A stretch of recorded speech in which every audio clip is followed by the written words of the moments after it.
Hey, hey, y'all. Good morning. Good morning. Good morning. Hey, Nia, what's up? I see you got that. Yo, you done had that number one spotlight all week, ain't you? Good morning. Good to see you up top. Hey, poet. Good morning. Chaos Smoothies. Good morning. Hey, Ari. Good morning. Hey, Jamira. Good morning. Coach Johnson, what's up? Good morning. Good to see you on the early shift, man. You normally be popping in a little later. Good to see you this morning. Hey, Summer. Good morning. Jada J is never going to work, babe. Good morning. Hey, Keon. Good morning. John, what's up? My man, day number 2, strong. Good morning. How you doing? Hey, Angel. Good morning. Booski Show, I see you. Good morning. What's up, y'all? I'm loving this morning crew, man. Y'all like the best part of my day for real.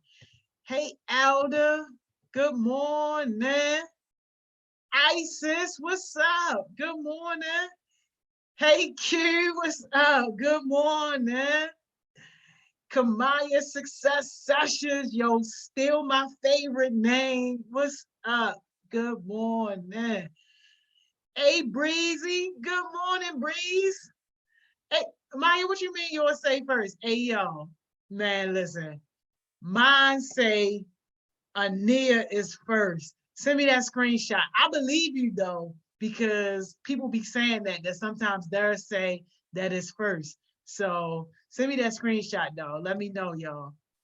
Y'all, Miss Simone might be in the ghetto this morning. They've been saying joining for like 10 minutes now. Coach Johnson, you crazy. Yo, these snakes is off the chain. Pay them no mind. I don't feed them things. Absolutely not. Absolutely not. That ain't my job. That's not in my job description. Ain't that what y'all be saying? When y'all be at work and you don't want to do nothing? That ain't in my job description. Hey, Ma, good morning. There she go. Oh, Jesus. Oh, Lord, help us. Oh, I was silently sending them prayers for all the Verizon guards and all the Sprint warriors and all the T-Mobile prayer warriors to come to you. Because I said, yo, that joint been saying join him for like 10 minutes. I start getting nervous. I'm like, connecting. Why are we still connecting? It's been 30 seconds. I should put a boom. I started pulling out my second laptop. I was about to pull out the iPad, the phone. I'm like, no. Oh my gosh. Yo. Thank you for your prayers, Miss Joni. Oh yeah, we had the prayer line on, yo. I was about to get them on, but I said, you know what? Let me just get, keep it going. Cause then I see your name pop up again. So I said, all right, we might be all right. I am. Oh, how are y'all doing this morning? I know we doing good. Yo, guess who made it first, yo? Been first all week for real. Who? Ania, yo. Yo, With she Ania. basically been first all week, yo. Oh, yes, baby. She having the ghetto good morning because she got to go back and be a little typo and she got to go back and correct it. But but she be on it. That joint be like, good morning, King. Be like, yo. It's that passion, that drive. Right, yo. Kev said Miss Simone got them babies out today. I know that's right. I love y'all so much. Yo, exactly. Y'all know what that means when the babies come out. It's about to be something. Good morning, Marcus Allen. Good to see you. Good morning, Marcus. Good morning, Amaya Murillo. Good to see you. Life with Chris. You know Life with Chris? No, is that? I know we have 2 Chris's. Chris the dad. I don't know, but good morning, Life with Chris. Is this our Christian Pittman or another Chris? Good to have you either way, though. We like new people. Hey, y'all, can y'all draw some hearts for life with Chris? I love it when it's somebody's first day, y'all. Me too. It just seems like a whole new world. I'm like, yes, but welcome to the light side. I know. Like, welcome to the bright side, yo. You done came over to where the grass really is green. Oh, that's Christian. That's our Christian Pittman. Yes. Yay. Yo, Christian out the grave, yo. That is wonderful. Welcome Let back. me tell you, Miss Simone, I posted an opportunity, right? And I only got 5 slots. So I purposefully said that it wasn't paid just because I didn't want to get like bombarded. Yeah. And she was like one of the first people to hit me up, even though I said it wasn't paid, but really it is paid. Really it is paid. The deception. Yo, I had to. Yo, because if I would have put paid, yo, and I only got 5 slots, I probably would have got like 200 people. But I was like, and you know, I like to have quality people. So not everybody who respond. Number one, you're not even going to get a reply if it ain't even worth. Yeah. But you know, I try to make sure we getting good leaders on these projects because this is a big project.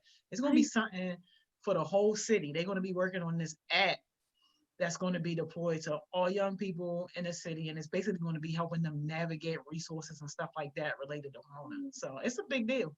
I love that. And I love how they think about our babies first because they already know. Yo, they know we got the leaders over here. I already know. Yo, man. This is great. Oh, yo, they know. Miss Simone, did you hear about yesterday, yo? I heard about, there's a couple things. Miss Caitlin's success session. Hey, yo. My allergies. Hey, your allergies.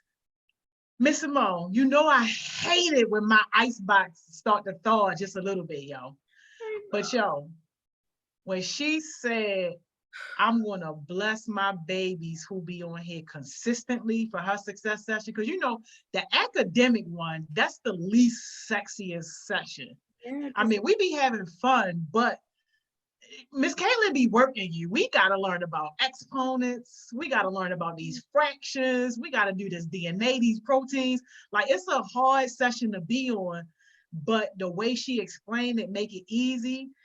And, you know, we always got just like the same core little group that come. She said, yo, I'm dropping $100 on your head. Bam.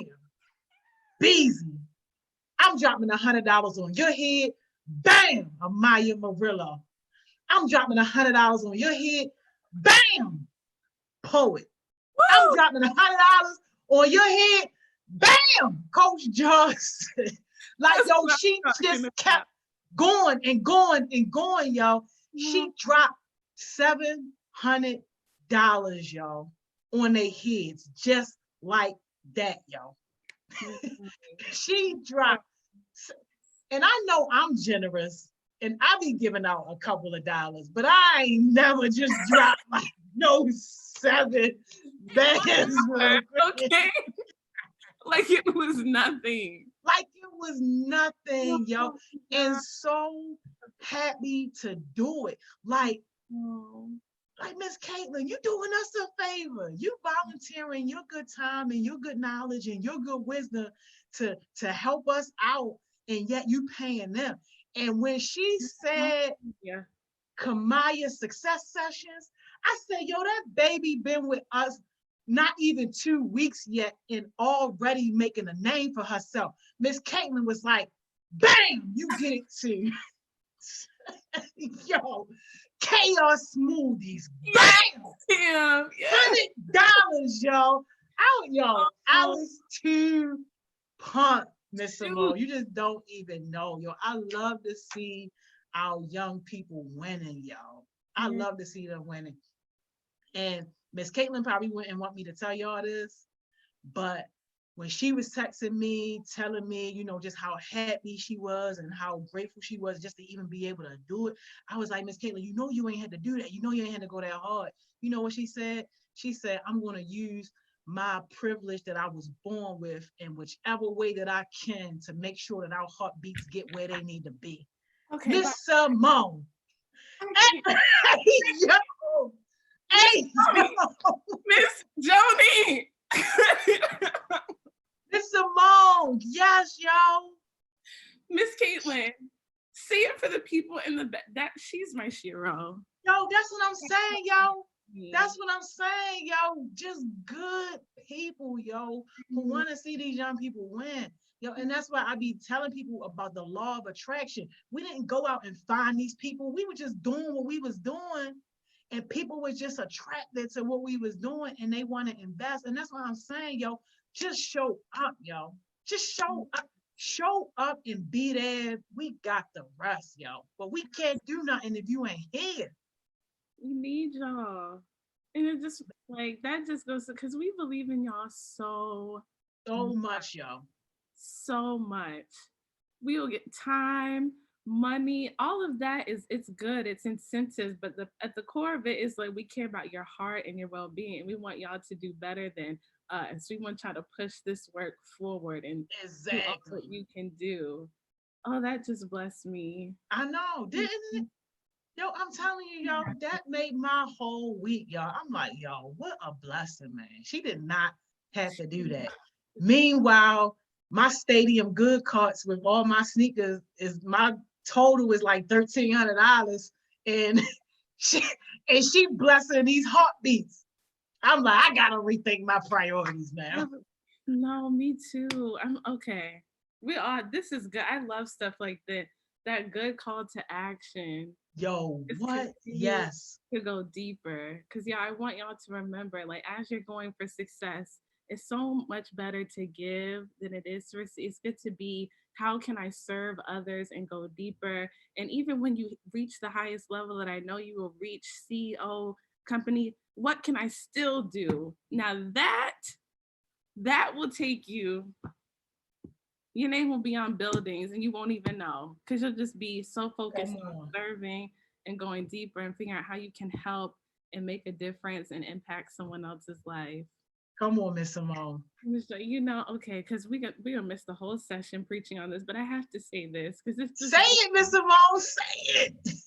Because, you know, we want our HeartSmiles building. We've been dreaming, praying. I'm like, Lord, if we could just get a HeartSmiles school.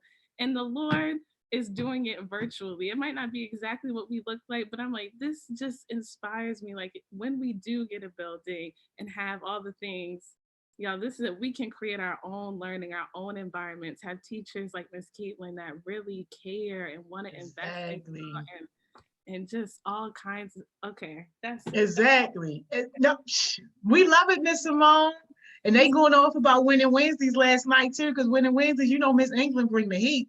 Miss England be getting you at the core. She be at the core. That's why I'm like, yo, if she could do this virtual, like, yo, it just make me miss being in person that much more. Because in person, man, we used to get to it. I mean, we still get to it. We rigging it up with the computers and stuff, but we used to get to it, man.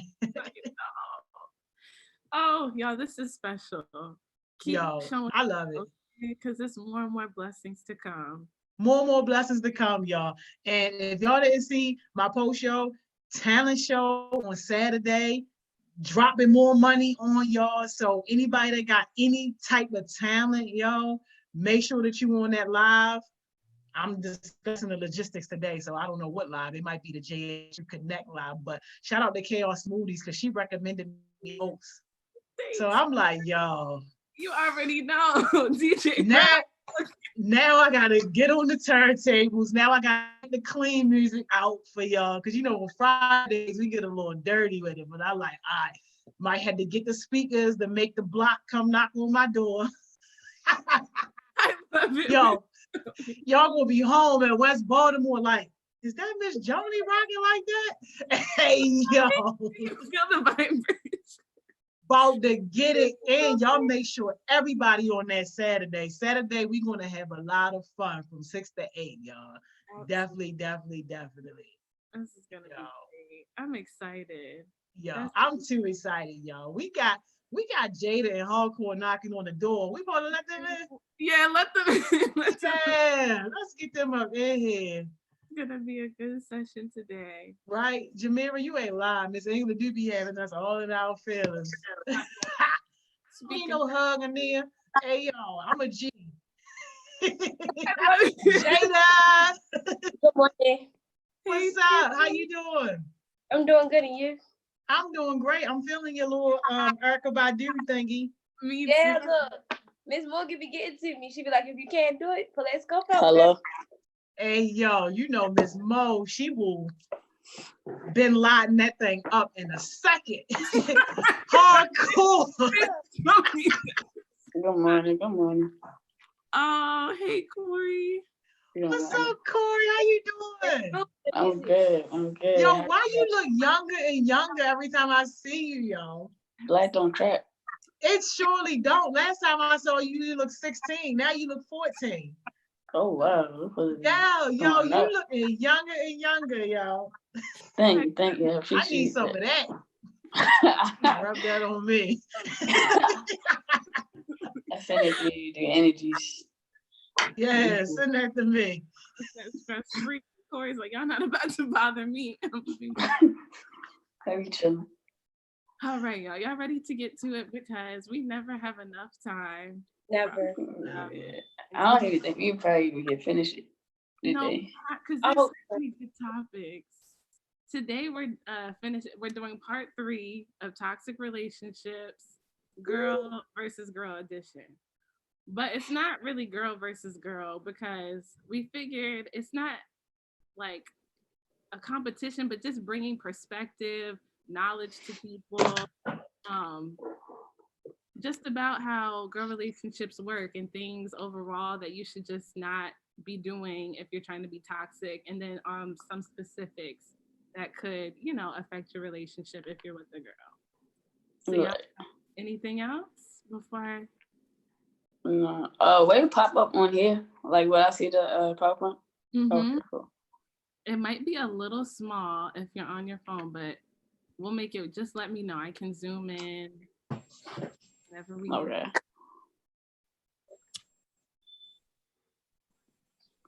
All right, y'all. Here we go. All right. Okay. Let's start off with our definition. Got you.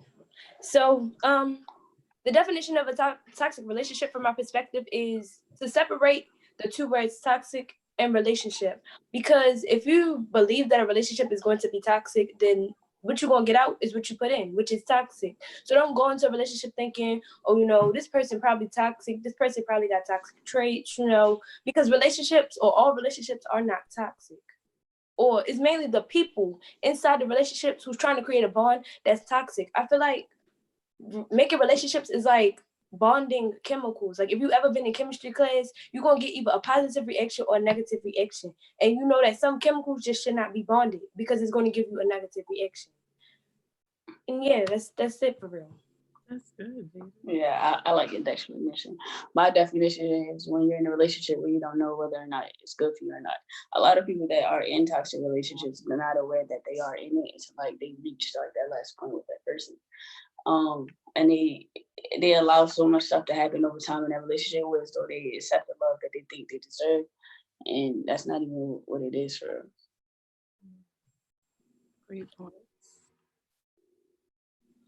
So from my personal experience, I was in a toxic relationship where though like I play fights would start off as play fights, and then like towards the end it gets serious, and we would never like talk about it. It would just be like, oh, we just fight.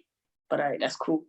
And that's the thing with though, like it might seem as if that is okay because it started off as play fighting, but in the end, like we really rocking each other, like throwing hands for real. So like that's not healthy. That's a toxic relationship. Right. I think that like overall, one of my experiences I believe is like talking about my emotions. Like I just let it fester up, and then when we get mad at each other, I just start saying stuff, and it'd probably be like below the belt, and it'd be like rude or something I probably shouldn't say, but I said anyway because I feel like, well, you hurt my feelings all these times, and I kept letting it slide, so now it's my turn, and I shouldn't think like that. Instead, I should communicate so that it won't become toxic. I agree. Hearing. All right. So, what are some specifics that people should know about girl and girl relationships that can sometimes cause I guess just pressure or unnecessary toxicity if you don't get a handle on it. I feel like in the beginning, like it's already separate ways though people treat femmes and studs as different genders, like who's the female in a relationship, who's the man in a relationship. I feel like those expectations and stereotypes is going to might hinder your relationship if you don't talk about that ahead of time. Like you are still dating a female, you can't expect her to treat you as if she is a man. You know what I'm saying? Mm-hmm. Yeah. A lot of people go through that a lot because they feel like they have to live up to the standard in this relationship when you're not being who you are in the relationship at all. Yeah, I agree, because I feel like when people my age, when they get into same-sex relationships, they get questions like, "Oh, are you like a touchy dad? Are you against this? Are you against?" Yeah.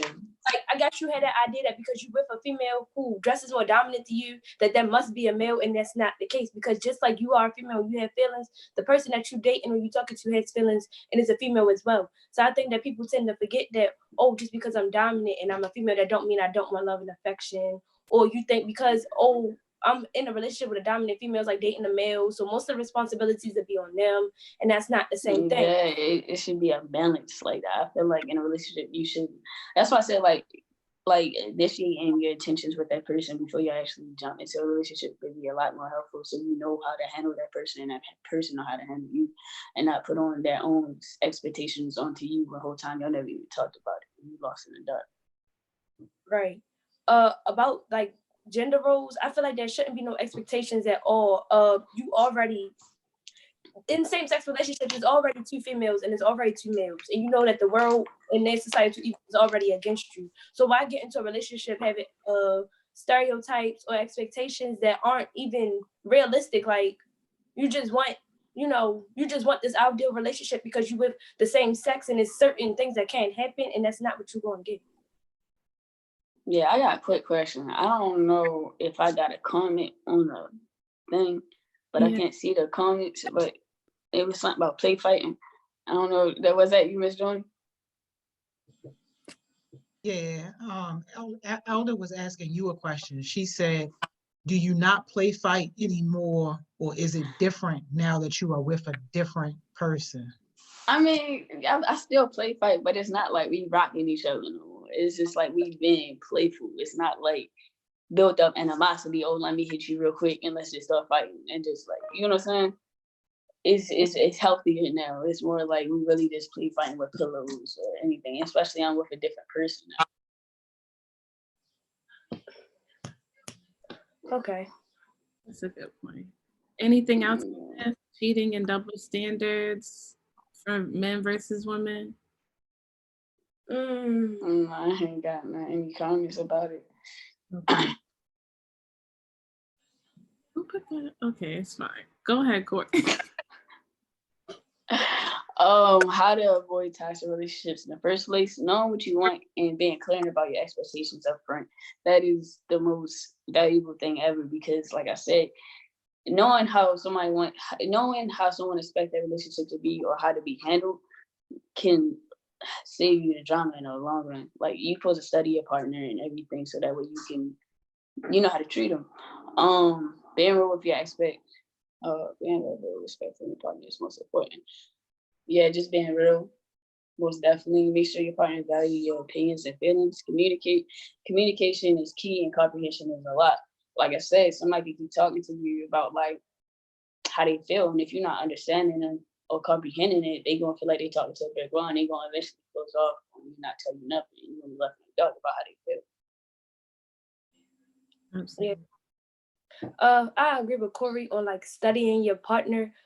I don't know if this is weird, but like in a relationship, if I'm in a relationship with somebody and we go to the store often to go pick up things, if I'm not with you and I'm ready to go meet up with you, I'm gonna go to the store and I'm gonna go back through the aisles and pick up everything that you picked up. So when I see you and I give you all the stuff, you can feel like love, because I feel like you should know that you appreciate it. A lot of people forget that like appreciation is important. Show that you appreciate somebody, no matter if you send them a nice long text, a quick paragraph, couple hearts. Like show love, because you don't know, like just because that's your partner and you think you know them, you do not know what they're going through like without you being around them. So make sure you support them. Yeah, I agree. And also knowing their love language, their argument language, because two different things. A person, Like that love language could be like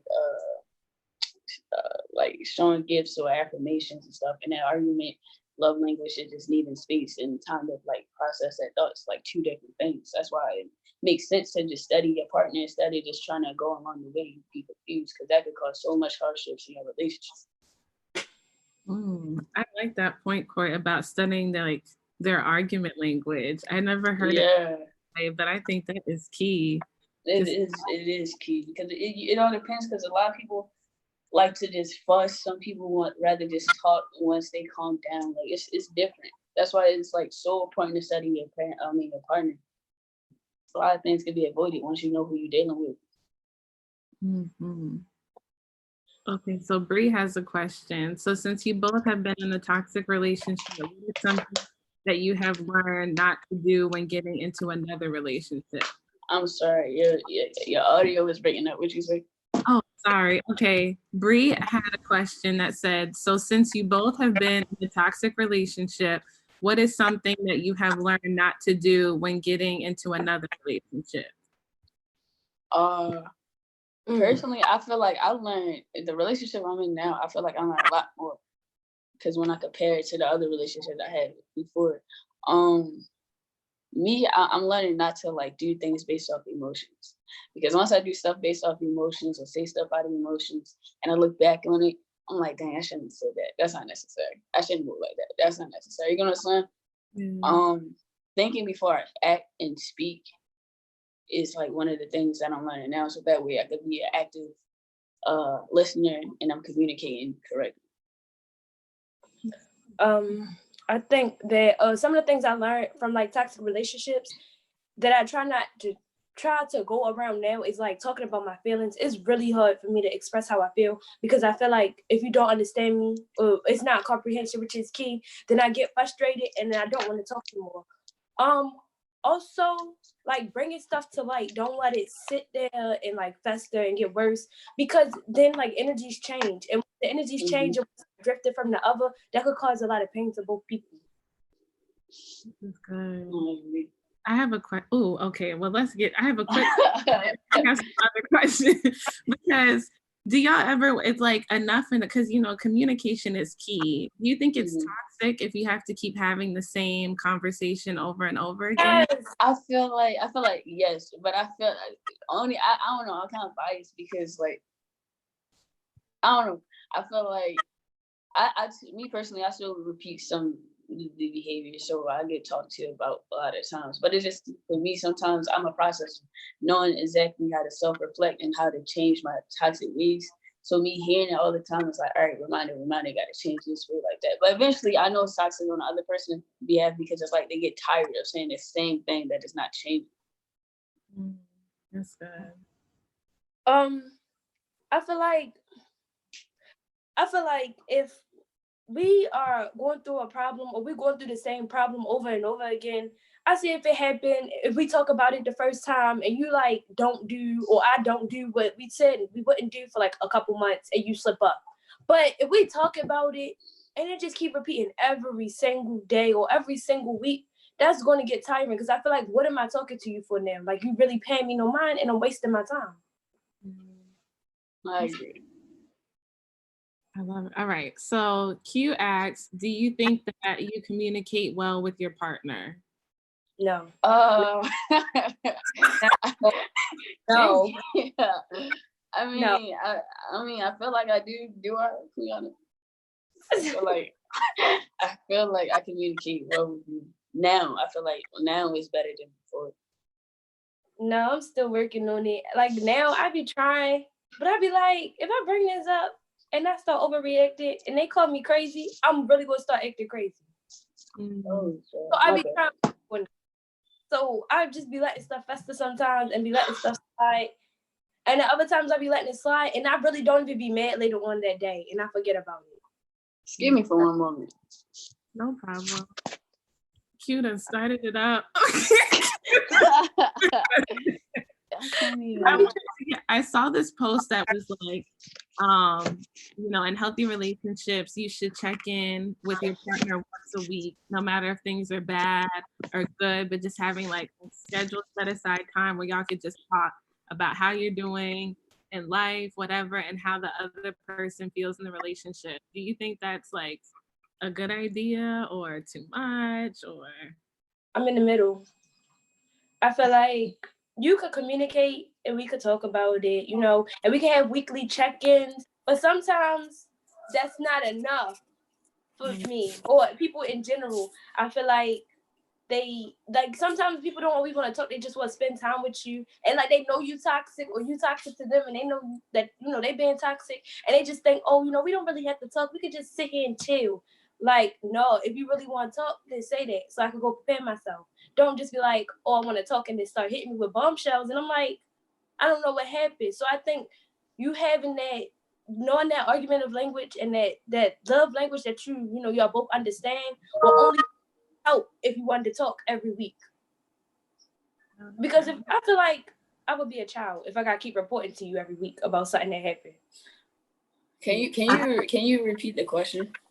Yeah, I was just saying, I saw this post and it was like healthy relationships are about communication. So you should check in with your partner once a week to just see how they're doing, how life is going, and how y'all are doing in the relationship to see like if y'all need to address anything. I feel No. I mean, I already do daily checkups with my partner. Like, that's just who I am, because I want to know what state of mind are you in. Are you okay? Like, how can we fix it and solutions? It's not like a meeting on like this, that, and the third. I just want to know where we are and how can we build from this. Well, I need to work on that. I mean, it's a learning process. I like that. Okay, Kamaya Miss Success Sessions asks, do y'all think that you should always have expectations for your partners? Sometimes people tend to not have expectations because they don't want to be disappointed when their expectations are not met. Good. I feel like it depends on the expectation, because I feel like in the beginning, like of a lot of my relationships, I expect my partner to do a lot of things that I would do for them. You know what I'm saying? So that type of expectation you shouldn't do, but like expectations as far as like respecting yourself and respecting the relationship and that stuff, I feel like they are reasonable expectations you should have. I feel like when you go into a relationship, like Miss Simone was talking about this a couple days ago. When you go into a relationship, if the person and you are like at different levels, like if you're at 70 and that person at 90 and they push you up to 100 and you only pushing them 10%, then, you know, y'all need to reevaluate y'all expectations for each other and your relationship, because you shouldn't be pushing them more than they pushing you. And like, you know, y'all not gaining equally. Y'all both should start at 100 and build from there. I mean, I agree, but I feel like some days you gonna have to push your partner some days more, and they gonna have to push you some days more. It's all like sometimes you probably don't got that extra 5% to push. You know what I'm saying? And your partner could do that for you. And then like when they don't got that 5% to push, you could push them that extra 5%. Okay, I see. You know what I'm saying? Like having like, cause not all the time you're gonna be able to give your full 100 to your partner all the time. No, they might be feeling down today. So now you gotta push them a little bit harder. You gotta love them a little bit harder today because they feeling down. You know what I'm saying? Right. Okay, that makes sense. I understand. Yeah, and thank you for listening, Jada. I love it. You're good. And the main part about that is that the whole point is you're both supposed to come with 100%, because I feel like often people want to come. You want other people to pour into you, and it's like, no, you both start out at 100, because when you're your best self and the other person is their best self, you just continue to push forward. If you're not at 100 and you feel like you're going into a relationship confident with who you are and what you bring to the table, and you want someone to fill in those other percents for you, it's not going to work. There might be days where you might just be at 100, and that's okay because you're still your best self. But some days you want to be 120, 130. I'm just trying to get y'all to stop accepting the bare minimum. So right. Got it. But Zion asks, how do y'all deal with when it's a misunderstanding and one person doesn't want to talk? Oh, that's usually honestly, I mean, go you over. Honestly, I feel like usually I'm the one who don't want to talk because it's like I gotta go back and reflect on how I feel first, so I don't like react of emotions. So I think that it's best that you ask them first, like, do you want to like, separate for a few minutes so you could gather your thoughts because we just had an argument, or you could like, sit down with them and have a conversation with them first so you can understand how they deal with their emotions before you just try to come in and like, have an argument and then hurt their feelings more. I agree. I feel like for me, I could be both persons willing to talk right then and there, or the person that don't want to talk. So I feel like, honestly, giving that person time to really get ready and be able to talk to you, so as though they in like a calm state of mind instead of it turning into an argument. Because if you know your partner's mad and you keep asking, what's wrong, eventually they gonna spaz out to you. They say nothing the first time, just wait for them to be like, all right, I'm ready to talk. Or if you see them in a calm mood, be like, hey, you want to talk about it? What's going on? What's on your mind? Oh, okay. All right. This is from Isis. Do you feel like it's more childish to hold your emotions until you explode or talk to your partner about your emotions every week? I feel like talking to your partner every week. It's so much benefits to that. Yeah. Yeah. I'm working on that. So I'm not. No, it's a working process. Right. I know that I should talk about it, but I don't know. Like sometimes I be feeling like people don't understand the principle of how I be feeling. They just be thinking I be overreacting and I be trying to be crazy, but I'm not crazy. Like it just be the principle behind things. Because if it was you would want it to be the same way around, like completely even. So sometimes I gotta wait to talk about it because I just go off. And other times it just be like, all right, we could talk about it right now because if we don't, it's gonna ruin my day. I feel you, but I feel like your partner should be willing to understand your point of view. Like if it upsets you, then yeah, we need to talk it out. Yeah. Or like I need to understand your point of view, so that way we can avoid this in the long run. Okay, so how do I know when I should cut somebody off if it's just not? I feel like that's when we go back to expectations of your partner. Like, what do you expect your partner to be for you and be there for you? What do you expect out of them? You know what I'm saying? Right. Like someone that's understanding. I feel like that's a strong character trait because they mean they willing to like learn things about you and your like argumentative language, your love language, and everything. So they know how to deal with you. Okay, that makes sense. But like when you don't want to talk, I used to like write down my feelings, and then when I read it, I'm like, okay, I'm reflecting. You know what I'm saying? So when you talk to your partner about it, you saying exactly what you need to say. Because I say things that I don't think we need to say during the time period, and it takes me a minute to gather what I want to say. Okay, that makes sense. And what I'm hearing that you guys are both, there's like a learning you have to do, right? Like you got to learn yourself to know your expectations and what you expect.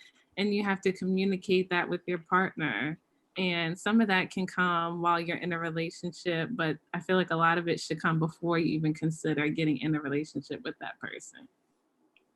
I mean, absolutely. But, sometimes you got to learn along the way, Yeah. All right. I feel like I be needing. I'm just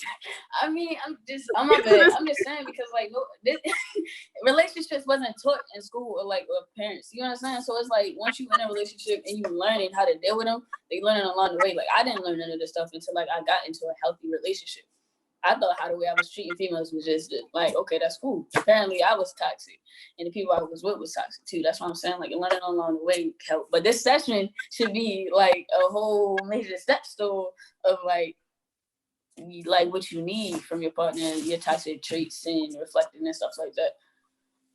Yeah, that's definitely true because it's not a lot of gay females out there. So it's not a lot of people that you could learn healthy relationships from, because a lot of people grow up in like a single parent household or, they don't address their feelings when they were younger. So when it comes to now and you got to talk about your feelings, it's pretty hard. So between the regular relationships that home or the platonic relationships with your friends, it's kind of a draw in between because now you with somebody and you're not platonic, but so it's hard for you to like get through it for real, I think.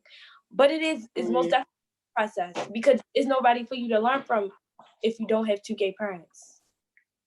Or right. for example, anybody, to be there to help you with this relationship building process.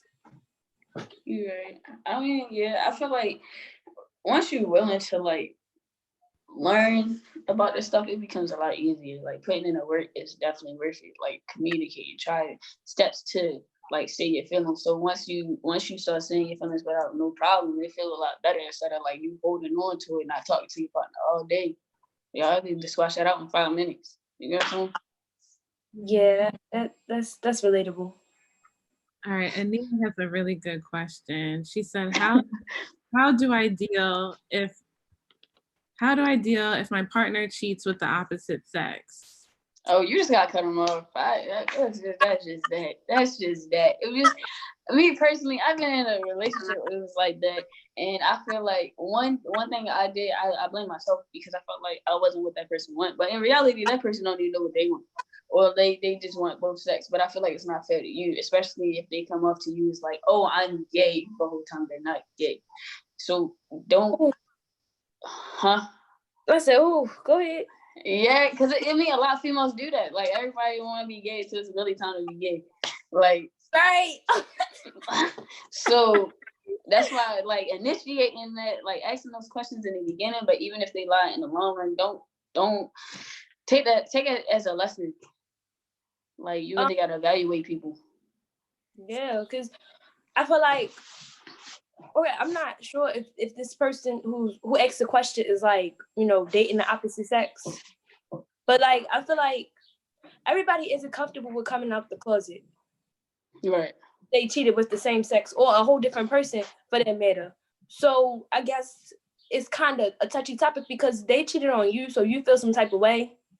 But at the same time, I obviously missed the bullet. If you're going to cheat on me early on in the relationship, then it's probably no heartbreak. Right. It's heartbreak, but it's going to be a lot worse if it got down the line. So I'm just going to say thank you and I'm going to move on because that's another experience added to my belt. So when I get into another relationship, I could be more healthier and you could keep moving on and gaining more healthy ways to like communicate relationships so that when you get into a real relationship, it's nothing but healthiness and growth and happiness across the board. I agree. I feel like if the person cheating on you in the first place, they don't love you. They don't respect you. The standards you thought that they had for you, they don't. Cheating is just like one of those things that, like, if you say you care for a person and you cheat, you don't care for them. Because why would you even do that? You feel me? Like before you even cheat, I've cheated before, not in this relationship, but past relationships where so like I knew she cheats, so I cheat back. And it would just be like this toxic, this train, like multiple people just in our relationship as we together. That'd be too much. But it's like at the same time, we wasn't really rocking with each other like that. That was a waste of time. Just keep on cheating. It's like if that person cheat on you, it's gonna hurt. But like once you're in pain, you get stronger from pain, and it's temporary. So just take it and just keep on moving. Don't accept cheating. Cheating is just don't give people a second chance. Yeah, no. Don't accept cheating. No, because they don't value you. Don't accept it. Yeah, if you accept cheating, you take it away from your own value. Please do not cheat on me because I'm not gonna go tick for tack for you. That's just gonna be it, and you're just gonna be stuck. Look, it's stupid, like honestly, because that's what you look like when you cheat on somebody. If you don't want to be in a relationship, please communicate to me that you do not want to. I respect you a lot more if you just told me. Right, don't change your vibe. None of that. Don't change your energy. Don't cheat. I don't have time. Just tell me so I can move on. Don't allow nobody to take you out your character either because they want to cheat. Don't cheat back. Just leave. It's not even worth it. Revenge is not worth it at all. I'm feeling a little attacked. I'm just saying. I mean, no, it's not even worth it. That's too much stress to cheat. Like that's too much. It is stressful. I don't know how people do it. I can't cheat on nobody, especially not if I told you I love you or if we shared saliva. But like I just can't. I feel like that's disrespecting myself. Right? But people don't want to talk about that. When I was younger, it was just like it was fun. But it's tiring. Like you gotta hide stuff. You gotta delete stuff all the time. Like that's too much. Like I just rather just be loyal. So, that's too much. I have a question. So what about people who are like, oh, I cheated because I was drunk, or I cheated because I was high? No, because I feel like I've been in both state of mind. I've been intoxicated and I've been marijuana, whatever, and I still have control over myself. I feel like if you allow someone to take you out of the character where you want to touch up on them and do other things, then you wanted to from the jump. No, I feel like when you say that you're cheating because you under an influence, I think that's cat. Because I done seen a couple people at hotel parties who got drunk and found their significant other. So it's no way you couldn't have got home. I feel like even when I do get intoxicated and stuff, like the first person I want to talk to is Kiana. You know what I'm saying? That's why I feel like it's a feeling. Miss Joni, why do you look stressed? You actually like. I just want to let all the saints know these kids is not getting intoxicated. I was gonna say nobody I'm just saying being realistic. 18. Yeah, like being realistic though, like because I'm pretty sure people in the comments probably but like you have self-control. To me, I'm sorry. I apologize if that was too much. Don't do drugs. Don't do drugs. Don't drink, please. It's nothing. Just wait. You have plenty of time to kill your liver and your brain cells. Don't just drink on that water. Sip your water. All right, we don't have that much time, and y'all have 2 questions. Talk about this. Why are we okay with being toxic? So we have like 3 things we gotta do. All right. If your partner is going through something and they aren't talking to you and constantly ignoring you, how would you react? It depends on if you really want to work with that person. Because I know me, I might feel neglected and like you don't want to talk to me or want to be with me. So I'm gonna take it as that and run with it. But if that person is really going through something and not really communicating with you, you should just be like, hey, like, is it something that you're battling right now that you don't want to talk about? Or am I bothering you with my presence? Being direct. That's good. Can you repeat the question? If your partner is doing something and they aren't talking to you and constantly ignoring you, how would you react? Okay, so I don't know, because the first time, I guess from my experience, the first time it happened, I didn't take it well at first, and like I was really negative about it, and I'm still a little negative about it. But I'm working on it. I think we had to talk about it. Now that I really sit back and evaluate my actions and what I could have did differently, I feel like I should have asked questions. But at the same time, if you're pushing me away and I'm no longer feeling needed, I'm not going to stay, because now I'm just hurting myself, because I know that you don't want to be with me and I know you don't want to be in a relationship with me. So me trying to get you to change your energy towards me would be completely pointless. I mean, but sometimes it won't even be you. It just be stuff that they can't even talk about or deal with right now. So that's why I said just being direct about it. So how long do you wait before y'all address this? Because I feel like if you try, and if one person try, you putting on a fight, and the other person just like turning their back on you, then you going to want to stop eventually. I mean, that's when you ask the question, like, is my presence bothering you, or are you dealing with something that you can't even talk about right now? Like, how can I be there for you? You know what I'm saying? Right. Okay. Because I mean, like, when you're in a relationship, like well, for me, like, I need like a best friend. I need somebody to teach me something and all that. You know what I'm saying? A shoulder to cry on, a lean on, something. So like, when I'm not feeling my best and I don't want to, it might seem as if like I don't want to be bothered with you, but I'm mentally going through something. Then I just need you to just be here and just lay down with me. Then that's cool. That's what I'm saying. Sometimes it won't even be you. That's why you got to ask. Because assuming it and going based off emotions can end your relationship right then and there. Okay. That makes sense. All right.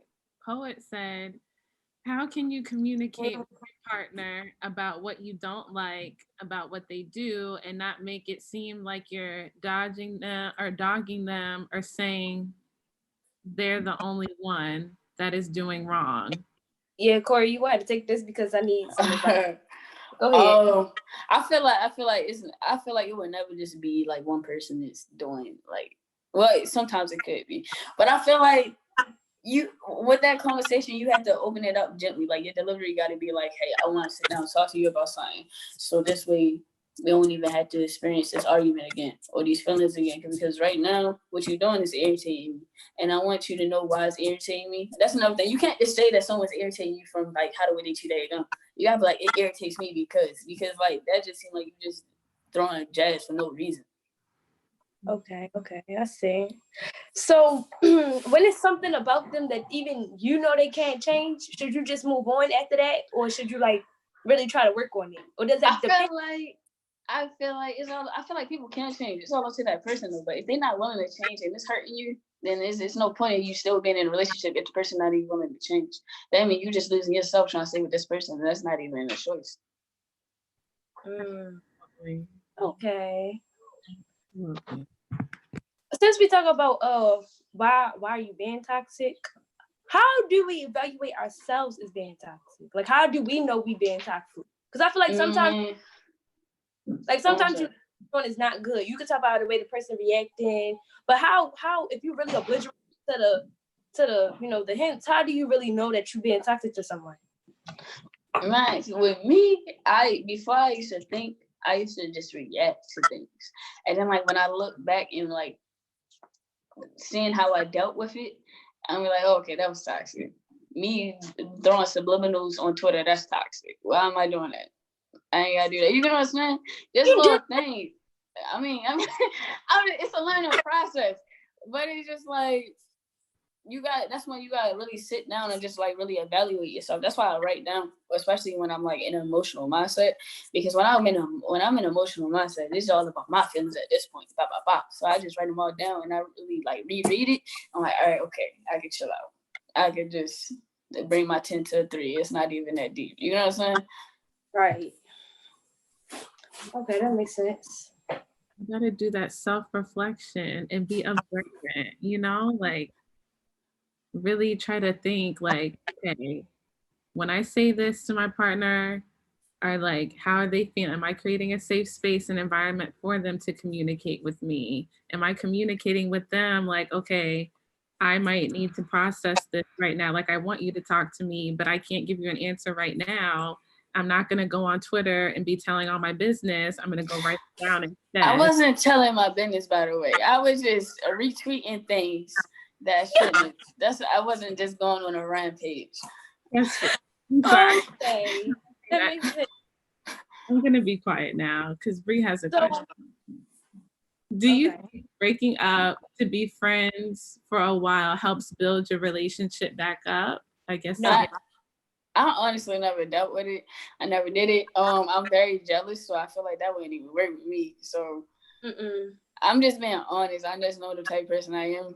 No, I feel like if you feel like you need a break from that person, do that. But I feel like you're trying to be that friend along the way. I feel like that might hurt you because like they might be telling you problems about they dealing with someone else, and then you just listening, trying to be there for them, but in reality, you still hurting yourself.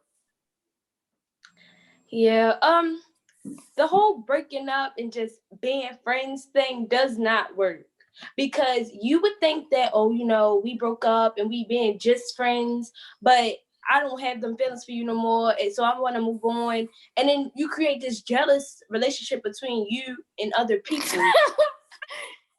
My bad, I've seen the comment. So it's just bad all the way around, because when you try to move from one level to another after already taking it too far, it's hard to go back. Because I can't really explain it. Also, it's like if you say you just want to be friends with somebody that you was in a relationship with before, and they start talking to somebody, or they start talking to the people they was telling you not to worry about, or the people that they was ignoring for you, because they only needed somebody to fill up that void in that time, you're not gonna know how to react just the way if it was you and you was hurting them. Because if you really wanted to be in a relationship, y'all wouldn't have broke up in the first place. Y'all would have just talked it out. That's what I'm saying. Like, I feel like a relationship is only going to work with both of y'all willing to break on it. Wait, so how you get out of a relationship when someone don't want to break up with you? Oh, I mean, see, I'll still be single. They could think we're in a relationship, but like, if I already you gotta be honest. Like, I used to date this one girl that she just went and trying to break up with me, so I just was doing my own thing, and she thought we was in a relationship, and I kept reminding her like we not in a relationship. I mean, that's being toxic. You can't force me to be in a relationship with you. Yeah. Sure. Restraining order. Yeah. Good point. Okay. Miss Joni, you've been too quiet this whole session. I need to hear from you. No, because I firmly believe that us single people, we can't be giving no relationship advice. I feel you. That makes sense. This is why I'm single. Who can deal with this? I'm married to my goals. Like, that's it. I can't do this. This is too much, way too much. And Kate said she had a demand to make sure her comment was read. She said, no, read her my comment. So I gotta read you. She said Twitter fingers. I know. I mean, see what happened when you get the puppies riled up? Talking about somebody put you in a relationship. What? You ain't even gonna be in contact with me to think I'm in no relationship with you. I'm too nice. That's my thing. Like, I'm too nice, especially if I like you. Way too nice.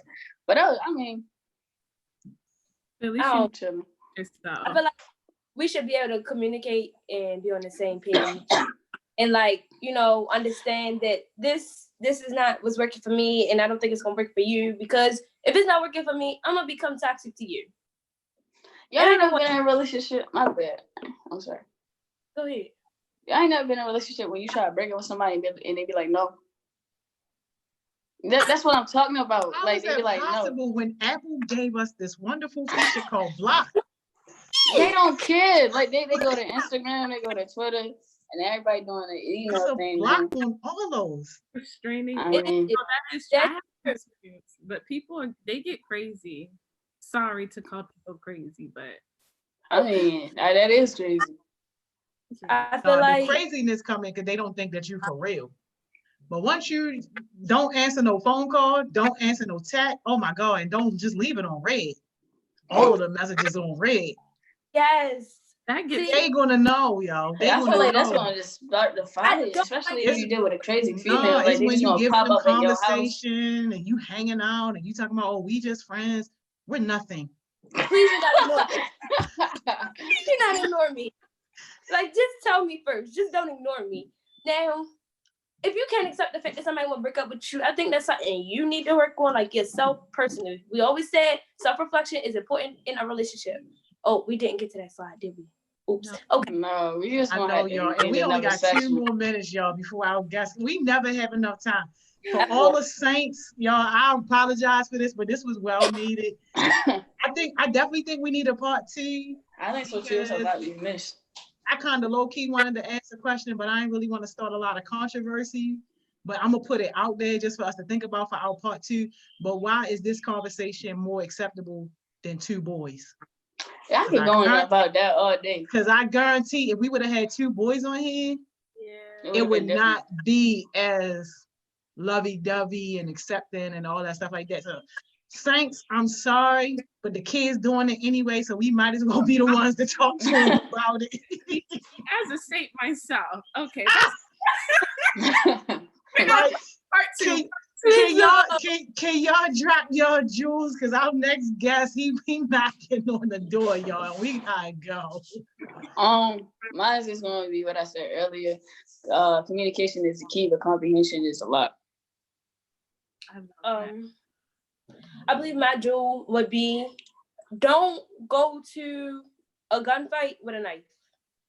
Be on the same standards as the person that you're messing with. Because if they try to play you, you're the one who end up messing up your foundation for them, then you look stupid. So before you go anywhere, make sure you're fully strapped up so that nobody can uncover you. Stay protected because the lane is closed. The lane is closed. The lane closed. Miss Simone, 10 seconds, your jewel. Don't be afraid to let things go. When you let things go, you're opening up your hands for new opportunities. That could be. I like that. That's it. All right. Bye, guys. Thank y'all so much. See you tomorrow, Miss Simone. Thank y'all. Yo, what a powerful conversation, much needed conversation. I can't wait for part two. Part two is definitely gonna be so real. Man, yo, this is good, y'all. This is good that we can have these open and honest conversations. Again, my apologies to all the saints. I know y'all watching, but yo, they doing it and talking about it anyway. Why not talk about it in a healthy way with people who care about them and, you know, really get some good sound advice. But y'all don't come to me with y'all relationship problems. Please don't, unless you're ready to break up, because that's what I'm going to be saying. Like, yo, get married to your goals, get married to your success, be in a relationship with the type of lifestyle that you want to live, and trust and believe your drive-through line going to be super duper long too if you do that. But yo, let's get Mr. Bish on here, y'all. Let's get him on here because y'all just crazy, y'all. Y'all just so crazy. Man. Mr. Bish.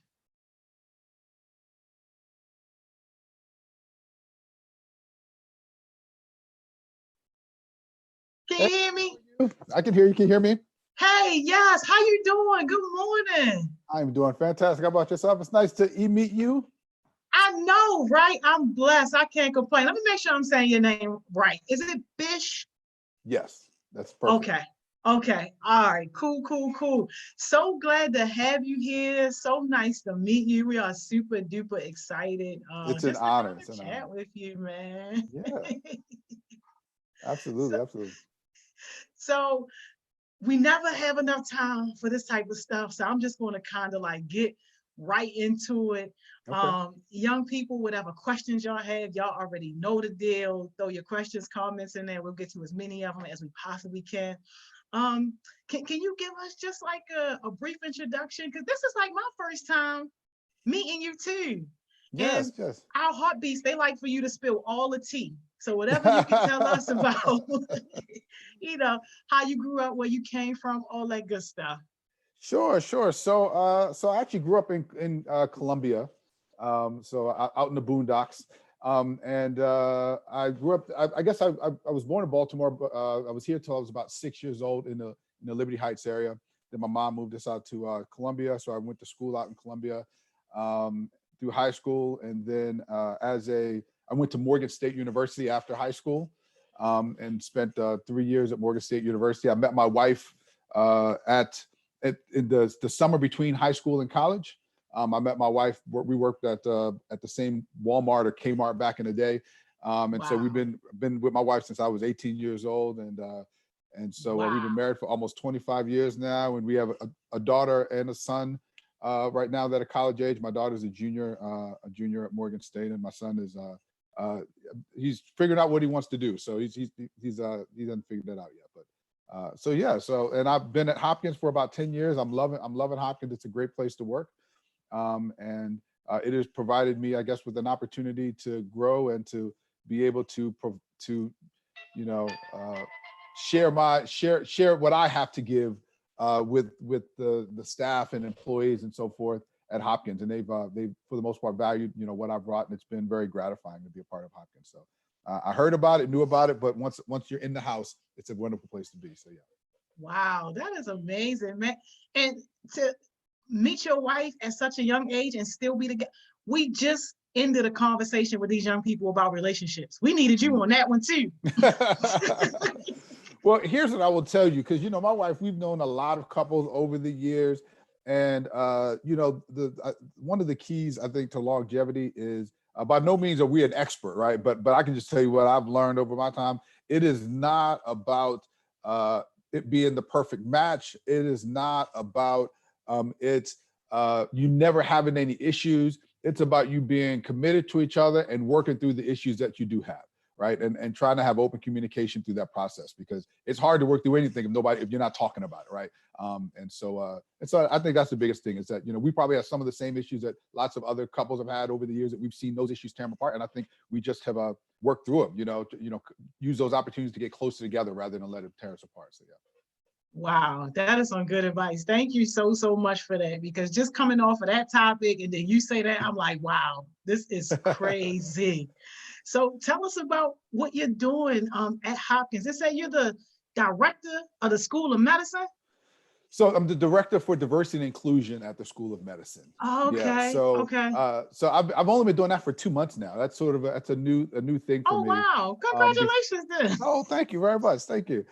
Before that, though, I was the assistant director of the East Baltimore Medical Center. So I don't know where EBMC is, but for EBMC, which is on the east side, right at Eager and Hartford Road, right there, across from the now Henrietta Lacks Park, and right next to Latrobe Home. So I was the assistant director there up until 2 months ago.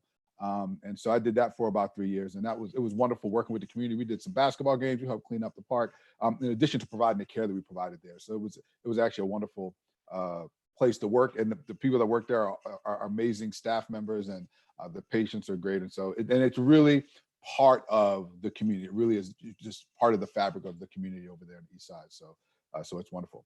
And then now, as a director, I'm learning. I'm learning right now about what I have to do. Because the problem is, not the problem, but I think one of the challenges is that we, this whole COVID-19 thing happened a week after I started. It didn't happen a week after I started, but it started hitting hard in March. And so I started in early March, and then by the second week of working there, I've been working from home ever since. So by the way, I'm excited to put on a tie for the first time in 2 months. Because you're working from home, you got a polo shirt or maybe an open collar. So I was excited to put on a tie for this. But so I've been doing that, and really for the last 2 months, I've been learning, right? I've been trying to sort of figure out the ropes, figuring out who the players are, finding ways that I can contribute and be a part of the team, because it's a fantastic team. Our Vice President, Chief Diversity Officer, Sharita Golden, is a wonderful human being, and she does great work in the community, but also within the institution. And so I'm just trying to learn from her, trying to learn from other teammates, because they're really, really good and been really helpful, and trying to figure out how I can have the most impact in my role. So it's a new role, and so I'm trying to learn on the fly and trying to figure out. Wow, that is crazy. Rona rocked your whole world right at the start. Yeah, yes, it did. But it's all good. We're blessed. We're blessed. My wife actually, got the coronavirus, and but did very well with it. She had symptoms, but it wasn't too bad. She ended up going to hospital. So being work from home, I was able to be with her the whole time. So it's a blessing. It really is. That's good. So I think a lot of young people hear the words, diversity and inclusion, but nobody really understands what that means. Could you just tell us a little bit what that means, and why should we even care? Why would somebody dedicate an entire department just for that? So I will say that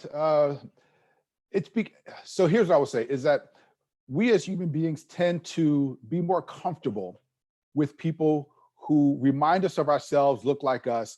And so if you often left organization building and the concept of making sure that people weren't inadvertently or purposefully excluded to just the people that were within the organization to do their natural thing, we would naturally do that. As a Black man, I would naturally be more, probably be more likely to hire other Black men, right? So if I'm a white man, I'm going to naturally be more inclined to hire a white man or somebody who reminds me of me or I'm more familiar with. So the concept of having a Department of Diversity and Inclusion is about putting systems in place that ensure that people aren't accidentally or purposely being left out, right? Of opportunities, being left out of the actual organization, and that while they're there, they're being treated equally, and they have equal opportunities to grow and advance, right? Because sometimes there are these actual barriers that get put up, and then there are these sort of artificial barriers that get put up. And an artificial barrier would be the fact that the supervisor has to be the one to interview and hire somebody. And so if they have biases or things in their head that they may never be aware of that cause them to really gravitate toward a certain group of people, that means anyone who's not part of that group, they're left out of that department, they're left out of those opportunities. And so when you get 30,000 people, which is how many people Hopkins has, you're gonna have, we all have biases. We all have these things where we're likely to inadvertently include or exclude people. And so you need a system, you need a department there to help you, one, be aware of those sorts of things, but then to make sure that we put things in place to help ensure that everybody who is qualified and should be part of the team has the opportunity to be a part of the team, and that we don't have this thing where everybody at the top looks one way and everybody at the bottom looks another way, or lots of people that look a certain way never even get into the house, and those sorts of things. So it's really about trying to find ways to help the organization overcome what are the typical ways that individuals behave. And it's not to vilify anybody, because no matter who we are, we behave in those ways. It's usually frowned upon or smiled upon, based on who you include or exclude. But the truth is, we all do it. So. Yeah, no, and that's very important. And I'm so glad that you said that, because some companies don't even recognize that or even think that it's an issue. Therefore, things just kind of go unaddressed in a sense. So thank you so much and for that. oftentimes when they do, I would say, and oftentimes when they do it, they do it as a result of something negative that happened, right? And so they go, oh, this bad thing happened, we got sued, or somebody highlighted something bad that happened. So now it's sort of reactionary that we're creating this diversity and inclusion department. And they haven't really bought into it. And so one of the things I think I like about Hopkins is that so many people within the organization have really bought into the concept of diversity and inclusion, and the fact that, and a diverse and inclusive workforce makes better decisions, provides better patient care, and is a better place to grow your career than one that isn't. And so most of the people at Hopkins have bought into that. So it's a really good place to be. Yeah, I love it. Bree says, what ways do you think diversity has impacted the world? That's a great question, Bree. That's deep too.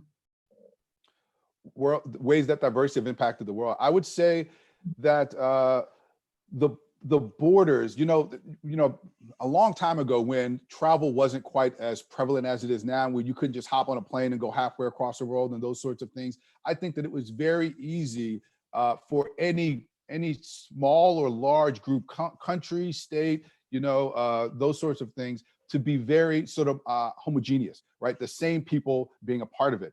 And so the fact that we can travel the way that we can, and the United States is really a melting pot of people. And so we actually have unique challenges associated with the fact that we are such a diverse country, and that the world is so diverse, because the borders are really artificial now, and that you can cross them almost at will. Now, take COVID-19 aside, right, with the restrictions on in place now, Yeah. you can travel at will, and so you can have anybody that from any part of the world be next to you, or in your department, or in your neighborhood at any given point. And I think it requires of us to be very sensitive to how we are similar to other people, but also how we are different.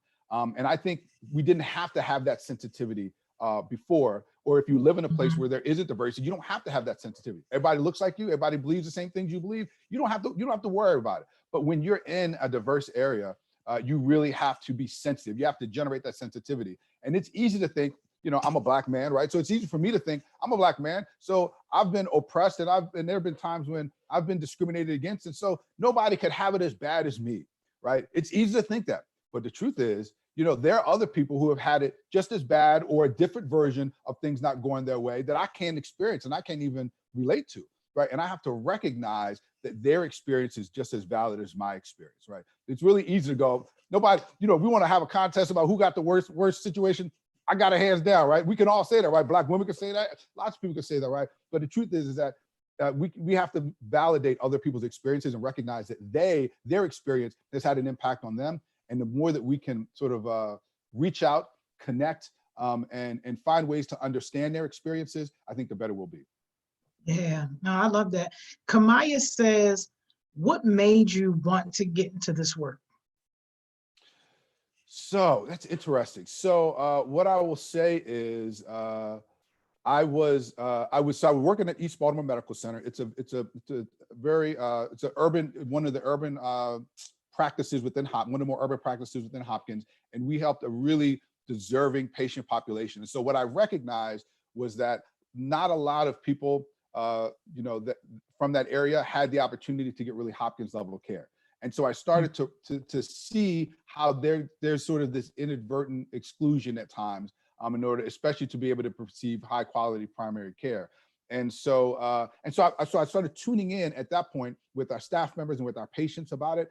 And then I had an experience sort of through my work where I recognized that even professionally, there were opportunities for us to be more inclusive, even on a professional standpoint. And so I joined I actually became one of the inaugural co-chairs of a group called the Hopkins Diaspora, which is an employee resource group for all of the African-American employees within Hopkins. And so my co-chair, Regina Guerrero, who is fantastic, as we started looking at the opportunities within Hopkins and people started bringing those to me, I became even more aware. So this has really been a process for me. I've become more aware of the opportunities that we have to be even better.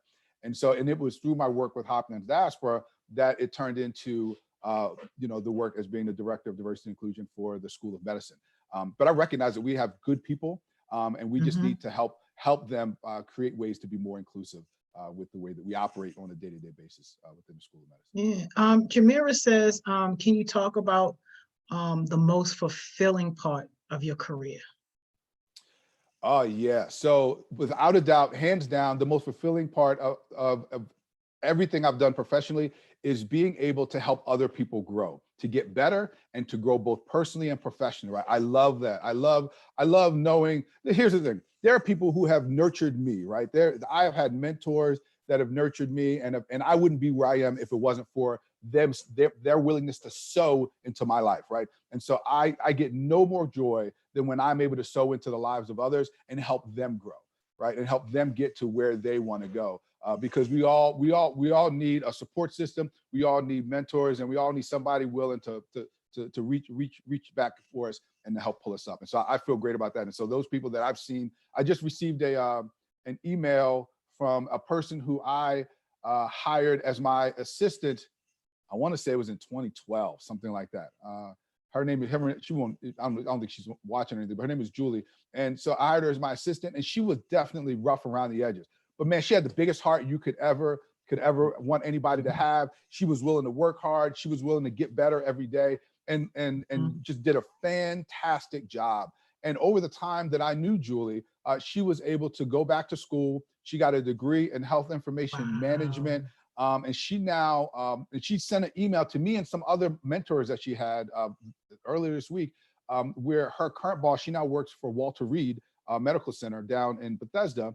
She works for the government, and her boss was telling her what an amazing job that she was doing in her role. And she sent that email out to us to say, thank you guys for sewing into me, because I couldn't have done it without you. And so though, honestly, that made my week, getting that email, because I love being able to help people grow. Wow, yeah. Shout outs to all the Julies of the world. Isis has a pretty deep question for you, and I love it. She says, do you feel like America, being a melting pot, inferring forced assimilation of different cultures, is helpful? It allows us to have similar cultures, or harmful? It kills diversity. That's a deep question, Isis. That is a deep question. I'm probably ill prepared for the deepness of the question, but I will try my. I'm telling you, these kids will hit you over the head, That's Mr. okay. Bish. Yeah, I think so. I don't think it's one way or the other, right? I think it is good in some ways and it's difficult in some ways, right? So one, I think about, and I know that many of our experiences and our view of America is different based on how we as African Americans how our history has been with the United States. But America was meant to be sort of the land of opportunity, right? And so many people that come to the United States come for opportunity that oftentimes they don't have in their home countries, right? And so I think, having a place where people can come and be chasing a similar American dream is a beautiful thing. I think it is right. I think it is good. And I think our ability to have open arms and to welcome them. Not everybody does, but when, as a country and as many individuals have open arms and welcoming them, I think is good and it's the right thing to do. But it does create challenges, right? Anytime you get different people together, it's going to be difficult, right? You're going to run into issues. And even when you have good people that are different, you're going to have issues, right? And so finding ways to create a society, to create a group that is welcoming to them and makes them feel included, right? Is, I think, the hard part. And oftentimes, I think when we start thinking about those things, when issues get brought up that are born of sort of the our diverse environment that we may be in, oftentimes what happens is it's a negative thing, right? It's brought up as a negative thing, the issues that come up. But the truth is, if we are willing to sort of have an open mind about it and willing to recognize that there is a way to do it better, then when those things come up, we'll end up with a good solution at the end that ends up being more inclusive. but the process is harder. It'd be much easier, right? Here's the thing. My conversations, I'll make it simple. My conversations and my life is much easier when I'm talking to like my 6 good friends on a phone call or we're playing poker, because we all think about the same. We all talking about the same stuff. It's much easier. You have to be much more thoughtful and careful and considerate when you're dealing with people who are not like you. And that can be harder as a person. And it also is sort of ripe with landmines where you could step on somebody's toes or say the wrong thing or do something that offends somebody and you don't mean to. And so that becomes a difficult place to be. And so sometimes people, they want to just retreat to where they're comfortable. I'm gonna retreat into my family. I'm gonna retreat into my small friend circle because that's comfortable for me. But the truth is that we're not really a diverse society if we do that. Then we're just a bunch of groups of similar people that are geographically close to each other. The only way we can really have diversity and really have inclusion is if we are actually integrating, intermingling, and connecting with each other. And we have to be willing to sort of jump those hurdles and have those difficult conversations and be willing to make mistakes as we go about that process. You over there preaching, Mr. Bish. I love it. I love it. Poet has a great question, and it's actually a good segue to a question I wanted to ask. So thank you so much, Poet. She says, with the power you have, how do you find a good way to delegate your power to others?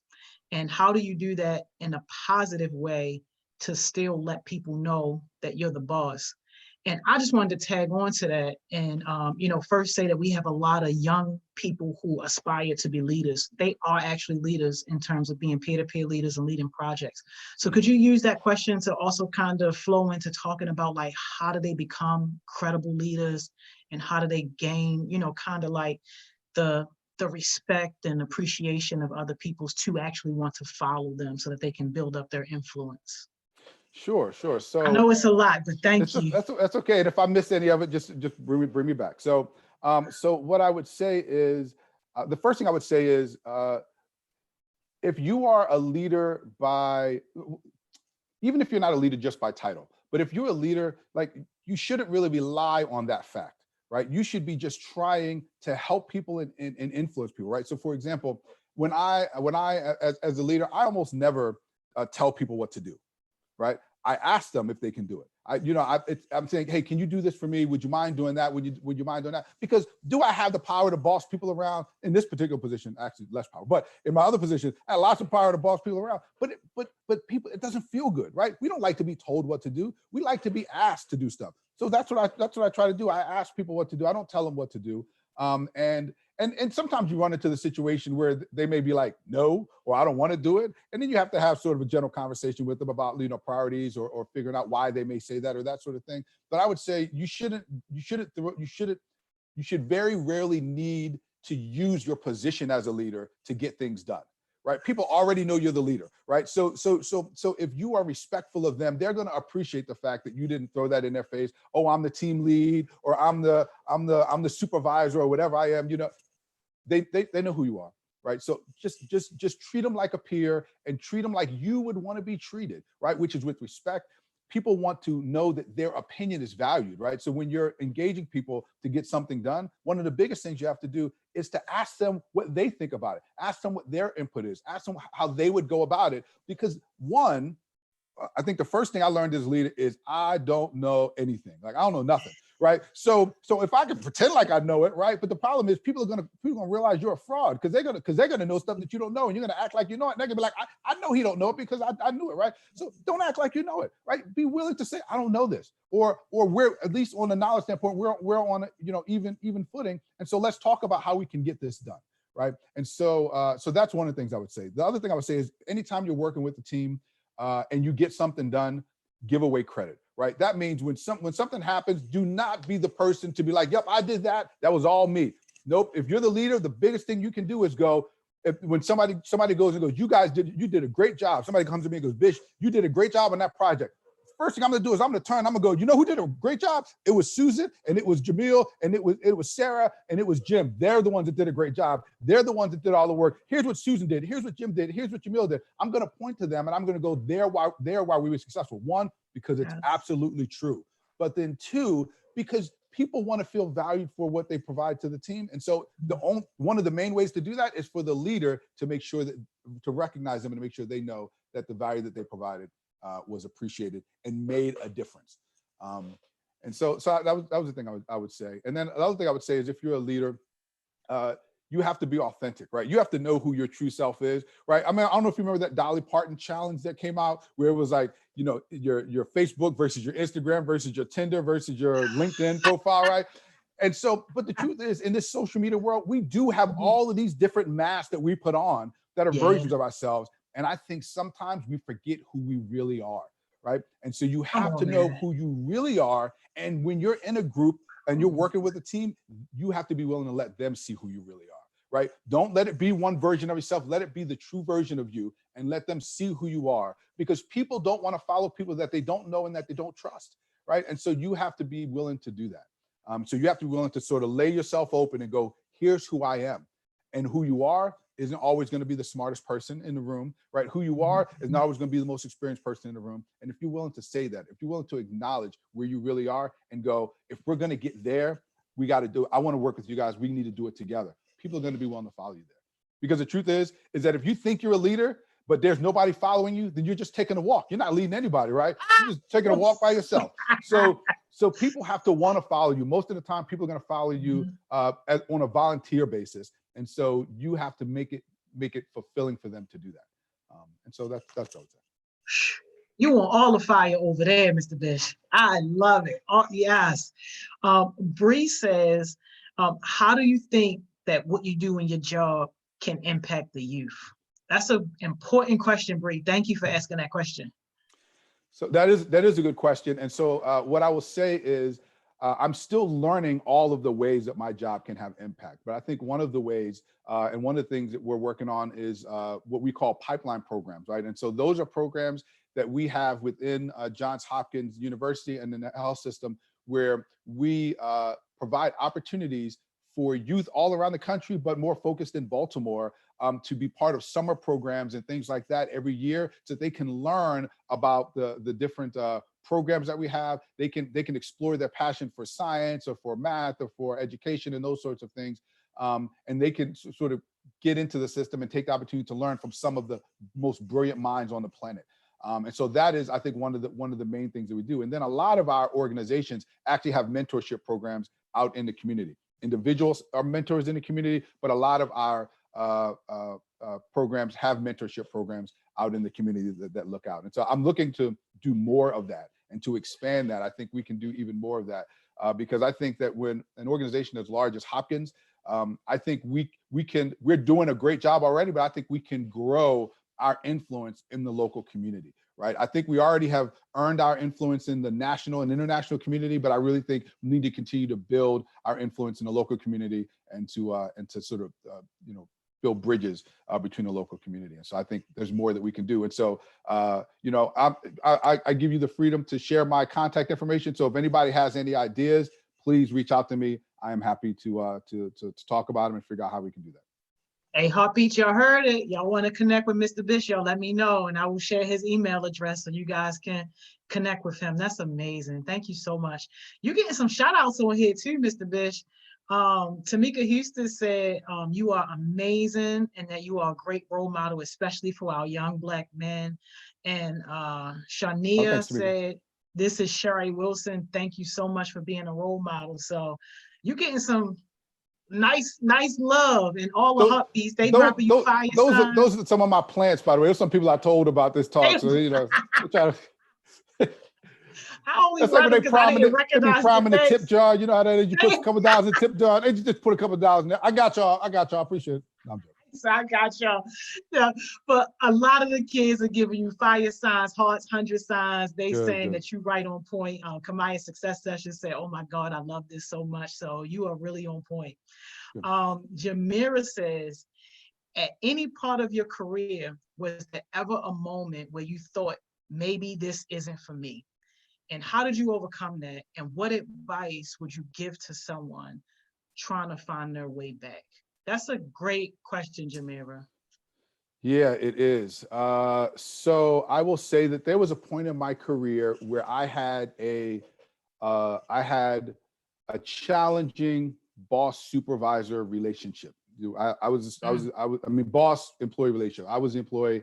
I had a challenging supervisor And I will say, I wish this wasn't the case, but they made me question everything. I was not accomplished at that point. I was not impactful at that point, but I probably came home every day and said, like, am I really bad? Am I really sort of poor at my job? Am I really, not as impactful as it appeared that I was?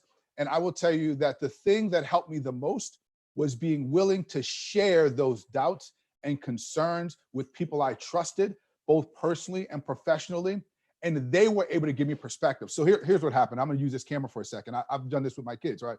So sometimes when something happens, right? So this is my fist, this is just my fist. What happens is you put this fist right in front of you, right? And so it feels huge. It feels like this huge thing in comparison to everything else in your world, right? But if you pull it back, it's still the same fist, right? Still the same size. But if you have a little bit of perspective and you look at everything else that's around it, it becomes easier to go, okay, so that person has this opinion of me, but that's not the whole, that's not the whole version of myself, right? And so sometimes you have to have a little bit of perspective, right? And so if you have people around you that you know will tell you the truth, they will let you know the truth, and they are supporting you, and they are just as invested in your success as you are, right? Then leaning on those folks and asking them for their feedback. Sometimes they may tell you, you know what? You do need to work on this thing. By the way, in that situation, that happened with me. Some people said, yeah, you do need to work on that thing. And other people said, but look at all these other things that you've accomplished, right? And so they were able to help me get some perspective. So I would say that when you're doubting, right, take that as an opportunity to self-reflect, but also to have other people put a mirror up for you and reflect back what they see. Right. And oftentimes, because we're not all perfect, we're not all bad, right? And so oftentimes we will have a better perspective on what it is, and it will either affirm that what we're doing is right and we should continue going forward, or it will give us some insight to say, okay, maybe this isn't the exact right fit for me, and let me go in a slightly different direction. And so you'll be able to get that information. But I have experienced that. What's her name again? Who asked that question? What's the young lady's name that asked that question? Jamira. I have been there. I understand. Oh, Jamira. Sorry, Jamira. I've been there. I understand. And just make sure that you let other people help reflect and paint your picture for you, because sometimes the picture we paint of ourselves is not all that flattering. Yeah, I love that. Kamaya says, is it hard having so much power and responsibility over other people? That's a great question, Kamaya. So I wouldn't call it power. I'll be honest with you, but I would say that that there is a lot of responsibility associated with it, and I would say that not everyone is built for that amount of responsibility. The one thing that sort of was my true north was I would always ask myself, am I doing the right thing for the people that I'm working with? Am I doing the right thing for the patient? Am I doing the right thing for the organization, right? And so it is hard, and there's a lot of responsibility, but if you continue to ask yourself those questions, and do I feel, and am I honoring my true north? Am I honoring who I truly am? And if you're able to say yes to those things, right, then you'll be moving in the right direction, right? That doesn't mean that you are, doing everything perfectly, but at least you'll be moving yourself and that group of people and your department or organization in the right direction. But there could be a lot of weight to that, and it can be tough. And I would just say that be introspective, always be willing. As a leader, you always want to make sure that you are better tomorrow than you were today, right? And so if you're always working on that you're going to be fine. You really are going to be fine as long as you're always working to get better. And you let the people who you lead give you feedback about how you can be better, right? Because they know. Trust me, they know. So yeah, I love that. Bree says, do you ever feel that the power you have will take over and make you change the way that you act and talk towards people? No, I don't think so. But what I will say is that when I had a transition between two positions, the way that I needed to carry myself and interact with people in one position was very different from the other. So in one position, most of the time when I was in a room, I was the lowest person on the totem pole, right? I was the lowest ranking person in the room. And so I needed to project confidence and be very direct in the way that I communicate in order for those people to listen to me. And then when I switched to another role, or I had another role where I was now pretty much most of the time the highest ranking person in the room, that same style was very hard for people to handle. It felt like I was bullying and I was being overly tough on them. So what I would say is that the fact that you are asking that question means that you're in the right headspace, right? And so if you're ever worried about that, ask people. The one thing I think that has been one of the more beneficial things for me is that I always, no matter what position I am, ask people, please give me feedback. If there's anything I do that you're not okay with, tell me. I promise I will take it well. I will take it under advisement, and I will make it better. And if there's a reason why I think it was the right thing to do, I'm going to be honest and tell you that. We're going to have a conversation. I'm going to go, in this case, I think I need to be that way in this particular case. Most of the time, that's not the case. Most of the time, I didn't realize that people were perceiving me the way that they perceive me. And so if you ask people that you're working with to give you feedback and make it comfortable for them to do so, you won't run into that issue. Or if you do, it'll be short-lived. Like in the case I had, I found out about it. I asked people to give me open feedback. They did. And I went, my bad, the mea culpa, right? Yeah. I see that now and I will adjust. And then I work to adjust. Wow. Poet says, when you see something that is running behind, how do you work to get things back on track? That's a good leadership question, Poet. It is. So here's what I will say. I will tell you what I do naturally, which is not the thing to duplicate, but the thing I do naturally and the thing that is best to do. So what I naturally do is I often will sort of jump in and start to try to help the person do it. And that is a very demotivating thing for the person, right? And I know that because people tell me, so that's why I work on it, right? And so the best thing to do is whoever's doing it, right? Whoever's responsible for it, have a check-in with them. Then truthfully, if you've delegated something to somebody and they're supposed to do it, you should already have scheduled some periodic check-ins, right? Otherwise, the only check-ins you would do would be when something's wrong and people don't like that, right? But if you pre-schedule, we're going to check in every week, we're going to check in every 2 weeks, whatever frequency makes sense, then when you do those check-ins and you see things are behind, you can go, okay, so here's where we said we would be here at this point in time. We're not there yet. Tell me what we think happened that caused that, and what can we do to get ourselves caught back up, and how can I support you to make that happen? Are there some barriers that I can break down? Is there a call that I can make? Is there some work I can do myself? Like, you let me know what we can do in order to get it there. And then you guys sort of work together in order to get it there. But for that particular thing, they're still the leader of it, right? If you delegated it to them, you got to leave it in their hands and work with them to have it done. And most of the time that works. Sometimes you'll have situations where, you get to the point where you go, it's not working and you have to sort of pull it back from them. But most of the time, if you say, I'm here to support you, what do you need?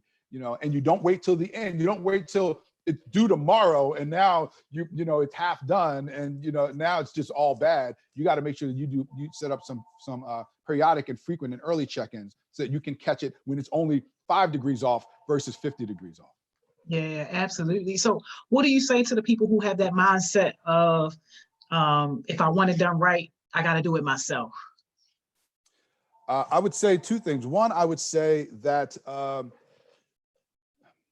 that your version, you have to have enough perspective to recognize that your version of right is not the only right. Right. So you can't go, oh, the way I want it is the only possible way it can be good. Like, no, come on. There are a bunch of smart, intelligent people in this world, smart, intelligent people that you're working with. Their version of right is probably just as right. So you have to be willing to go, I may like my way, but there's probably other ways for it to happen, right? So I think that's the first thing, is recognize that it doesn't have to look exactly the way you want it. Because one of the things I have learned is that you can ask for it to be done exactly the way you wanted it, or you can ask somebody else to do it, but you can't have both. If you want it done exactly the way you done it, then you do have to do it yourself. But the problem is that you're gonna have limited ability to be effective if you're doing it all yourself, right? Because then you're not leading, you're just doing, you're just doing the work. So if you're leading, then you have to give other people the reins to be able to do what they want to do. And you have to allow them to infuse a little bit or a lot of themselves into the work. That means they have to be able to execute some of their vision. They have to be able to do some of the things they want to, because it sucks to work for someone who tells you to do something and then tells you every step of the way exactly how you have to do it. That is a demotivating place to be, and you will not keep people around very long. Or you will have people who can't think for themselves, and therefore you have to tell them that way, and they won't. And the second you step back, everything will fall apart. So you have to be willing for things to not turn out exactly the way that you want, right? Because here's what I would say, is if I have somebody who, and I give them a project, and let's say there's an objective right way to do it, right? I may be able to get it 95% right if I do it myself. And maybe they get it done 80% right when they do it, right? Objectively, when I say there's an objective way. If I have 10 projects to do, I could probably only do 3 of them myself. What happens to the other 7, right? Either they're not gonna get done because I'm doing it myself, right? Or I gotta delegate it to those people, but I'm not gonna have the time to lead them and work with them because I'm up to my neck in these other 3 projects. So getting 10 projects done about 80, 85% is a much more effective way to be a leader and a manager than it is to get 3 projects done at 95. So you have to be willing to grow your influence and to grow your ability to be productive by giving other people the task and then work with them and help them. Because the truth is they want to do it right too, right? And so if they want to do it right, then you just got to work with them to help them do it at the best version, but recognize that their vision is valid as well. Absolutely. That was a long Jamira, answer. no, that's good. Jamira is coming through with all the deep questions. All right. She says, being a Black man in your field is kind of rare. Was there ever a moment where you, being a Black man, brought you challenges? If so, how did you get through those difficult situations? And Keon seconded that and said he wanted to know the answer to that one too. That's too deep. So I'm gonna amen that, right? Yes, there have been times when being a Black man has been a challenge. And what I will say is that when I talked about the reflection, right? So that being a Black man is difficult for some people that I've dealt with. Does that make sense? So everybody I've dealt with, me being Black sometimes is not even a thing. Me being a Black man, sometimes not even a thing. But for some people I've dealt with, it's been a thing. And so what I've learned to do is to not let those people be the sole way that I view myself and reflect myself, right? And I then looked for ways to make it to be more effective in my position, being a Black man in my position. And so I had to learn. So I'll give you an example. So I don't know if you can tell right now, but I talk loud, right? Now I'm just animated, you know, I'm excited, but I talk loud. But what I will tell you is that when I am in mixed company, I usually do not talk like this, because this can be very, can be, I'm trying to think of the politically correct word, but it scares some people and it makes some people uncomfortable, right? And so I have learned, right? So I've learned that when you're in a mixed group, that you have to be thoughtful of how the way that you're behaving affects them. Not that it's right that they think that, because I'm not mad and I'm just animated, right? I use my hands all the time, right? And so there's nothing wrong with the way that I do it. But I have to recognize that sometimes I have to be conscious of the perception of me, right? And be willing to adjust based on a perception, and at the same time work to help people understand that the difference between their perception and the reality, right? And so as a leader, one of the things we have to recognize is that the truth is that perception is reality, right? So the way that someone sees you, that's their reality, even if it's not objectively true, right? And so we have to recognize that. And the biggest thing we have to manage is perception, right? And so in order to manage the perception that I was a loud, aggressive person, I had to adjust. I had to go, okay, I'm in this mixed company, so now I'm gonna talk a little bit lower, right? I'm not gonna be quite as animated, you know, in this thing. Do I still say the things that need to be said? Yes, but I think about how I say them. And I would say that there is this sort of code switching that happens a lot of time with people. Just like I said, the way that I interact with my group of male friends when we're playing poker, something like that, is going to be different than I interact with my family. It's going to be different than I would interact with my close work group. Then will be different than I interact with a work group that I'm not quite as close with, right? So we have to make those adjustments. And I recognize that I was being perceived and judged because I'm being a Black man in a way that other people were not being perceived and judged in that same way. So I fought to change that, right? That was part of my reason for getting into the Hopkins diaspora, was that experience. But then you also have to be willing to adjust, right? Because it's hard to be effective in changing an organization if you're no longer a part of it, right? So if I got myself fired because I was unwilling to make any changes, then I can't help change the organization so that the next Black man that comes through doesn't have to make quite the same adjustments. And the one after him makes even less adjustments. right? And so that's the way I look at it. Some people say, I'm going to be my authentic self, and you take it or leave it. And the truth is that may be true, but sometimes they may leave it. And to me, it was more important to make it good for all future Black men that came through than to just be exactly who I'm naturally am, like every day at home. Does that make sense? So I made some adjustments. And so I have a professional version of me, right? It's still my true self, right? I still make jokes. I still goof around. I'm still silly a lot of the times, right? But the way I present myself is slightly different, because I know that I can't be effective if the way that I present myself gets in the way of my messages. And so I've learned to do it so that it doesn't get in that way. But it's tough, and there are different philosophies around. There really are different philosophies around that. Some people go, I'm going to be exactly who I am, and that's an okay way to be. But I think sometimes if you're trying to make changes for people that come after you, it can be harder to do that if the way that you present gets in the way of that. The way that people perceive you gets in the way. So I try to adjust their perception of me right now so that I can teach them about their own biases and about ways that they can expand their thinking so that the future me and also future other Black men and other Black people don't get viewed quite the same way. But it is a real thing, and it's a good question. Wow. And Ken wants to know, like, is that the same thing or different than code switching? No, that's code switching. That's code switching. That's exactly what I'm talking about. It's code switching. Yep, it's code switching. It's code switching. I mean, I think it's a learned thing, and I do think that sometimes people have very, very disparate opinions of code switching. Some people think code switching is a sort of necessary evil, and some people think code switching means you're being disingenuous to who you really are, right? Yeah. And so, and I'll give a unique example to who I really am, right? So part of who I really am is somebody who uses colorful language frequently. That's like if there's nobody around, I'm using colorful language pretty frequently. Right, but I can't be in like a boardroom. We bringing you to the cookout, Mr. Bish. You coming to the cookout? Yeah, you can't do that, right? So I do think code switching is appropriate, but I think you have to find a way to code switch without losing a sense of self, without losing who you are, right? So if I'm pretending to be somebody different, then that's not code switching to me, right? I don't know what that is, but that's not code switching, right? That's something else. But if I am just adjusting the parts of me that you see, right, to make it more for the environment, for the situation, that to me is code switching. But I'm not going to be somebody I'm not. You coming to the HeartSmiles cookout, Mr. Bish? You there. Officially invited.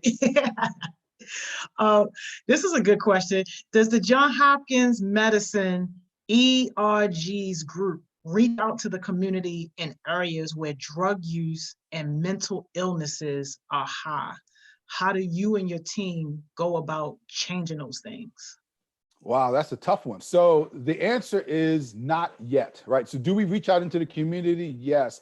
And one of the major things that we did in the community, I don't know if you all remember this, but there were some protests related to Hopkins where they were talking about Hopkins suing some poor patients, right? And the fact that we're this multi-billion-dollar organization and we were suing poor patients. And so it turned out after my co-chair did some research, she realized that there are a lot of resources available for patients that if you can't pay your bill, there's a resource to go ahead and pay it for you or forgive that bill for you for the most part.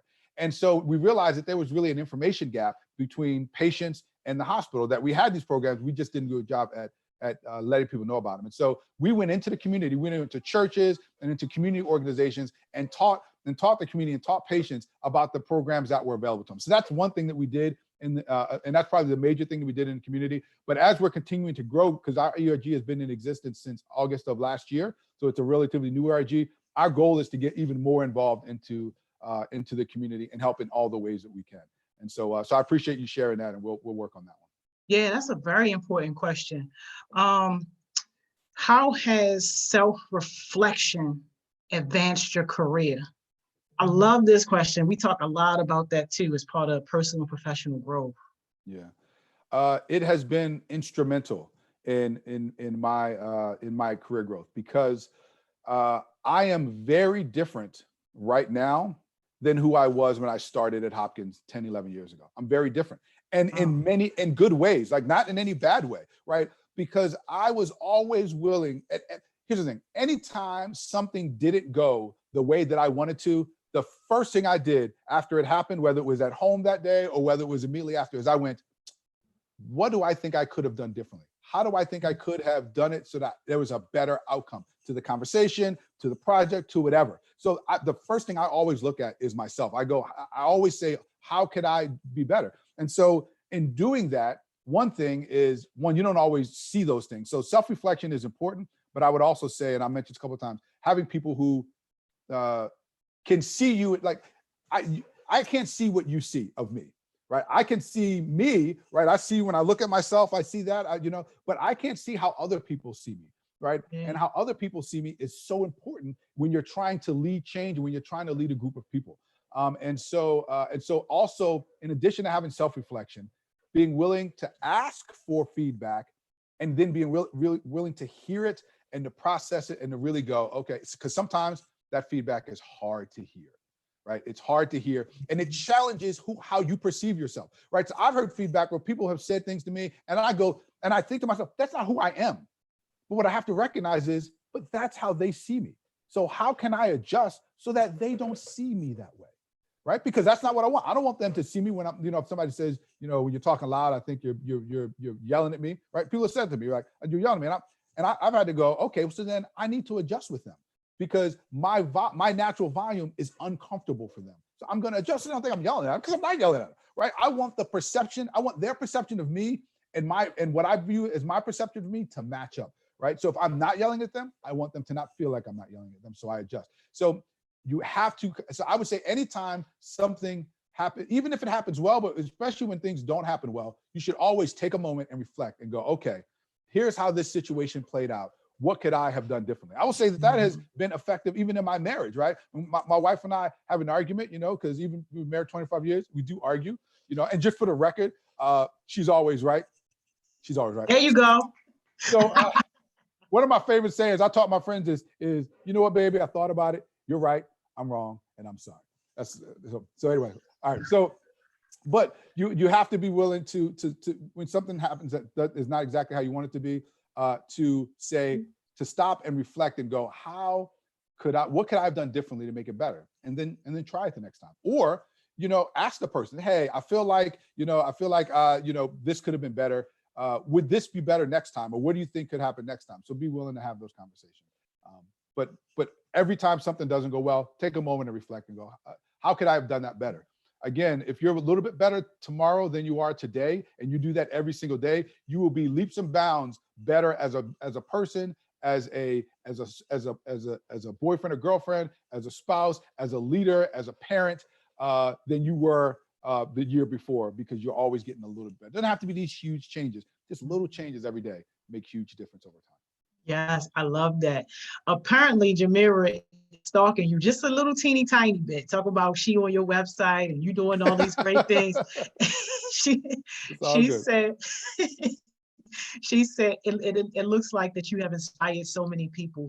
Can you tell us some of the people who have inspired you? Yeah, so a number of people have. I would say that my father-in-law, my wife's father, has been an incredibly inspiring person. Like I aspire to be like him as a father and as a husband every day. I would say that my stepfather, who came into my life when I was about 14 years old, great person. He was a general in the Army. He was a wonderful person. He inspired me. I always, sometimes when I'm in my quiet moments, I think to myself, what would he think about, me or what I've done or this situation, whatever the case is. And then professionally, there are a number of people, but I would point to one person. There was a doctor who I worked with for about 6 years by the name of Eric Howell. And he is legitimately one of the most genuine human beings you will ever run into. He is always looking to do right by the other person. And he is always looking to sow into you. And he was probably the person who, they have sort of mentorship and sponsorship, right? Mentorship is when somebody sort of is guiding you, providing some lessons and helping you to sort of have some self-reflection. But sponsorship is somebody who says, I'm going to try to help this person progress in their career, progress in life. He's been one of my biggest sponsors. And I would not be where I am if it wasn't for him. And he's one of the people that taught me just how impactful you can be when you sponsor someone else, when you sow into the life of someone else. So I would say those are three of the people over time that have been really impactful. Wow. We never have enough time, Mr. Bish. Never have enough time. And this was so impactful, so good. It's still a few questions that we didn't get to, but if you don't mind, I'd like to email you those questions so that we could potentially get answers. But I got to ask you this last question that we ask every single person that comes through, and that is, what is your jewel? If you had to leave us with something, what would you be leaving us with? That's a good one.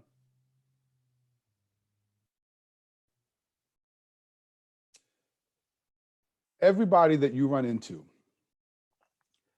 do the best that you can to leave them better off for having known you or interacted with you, right? So I would say every time you have an interaction, do your best so that they are better. They learn something directionally in their life. They're better. They feel good about themselves. Do something to help them be better after they've interacted with you than before they interact with you. I think we're really good at tearing people down, and we gotta work on building people up. So I would say. Yes. Thank you so much, Mr. Bish. This was absolutely amazing. You definitely coming to the cookout. Taylor said you sound like Barack. She voting for you. That's bad funny. Well, I got my Michelle here, so it's all good. Yeah, right. Thank you so much for this. A couple of young people expect some emails from them because a lot of people are saying that they want to connect with you. So I appreciate you. My pleasure. Thank you so much for your time today. Thank you very much. And y'all have a great one. If anybody needs anything, you can reach out to me. I'm happy to help. Thank you so much. Enjoy the rest of your day. All right. Thank you. Bye-bye. Okay. Bye-bye.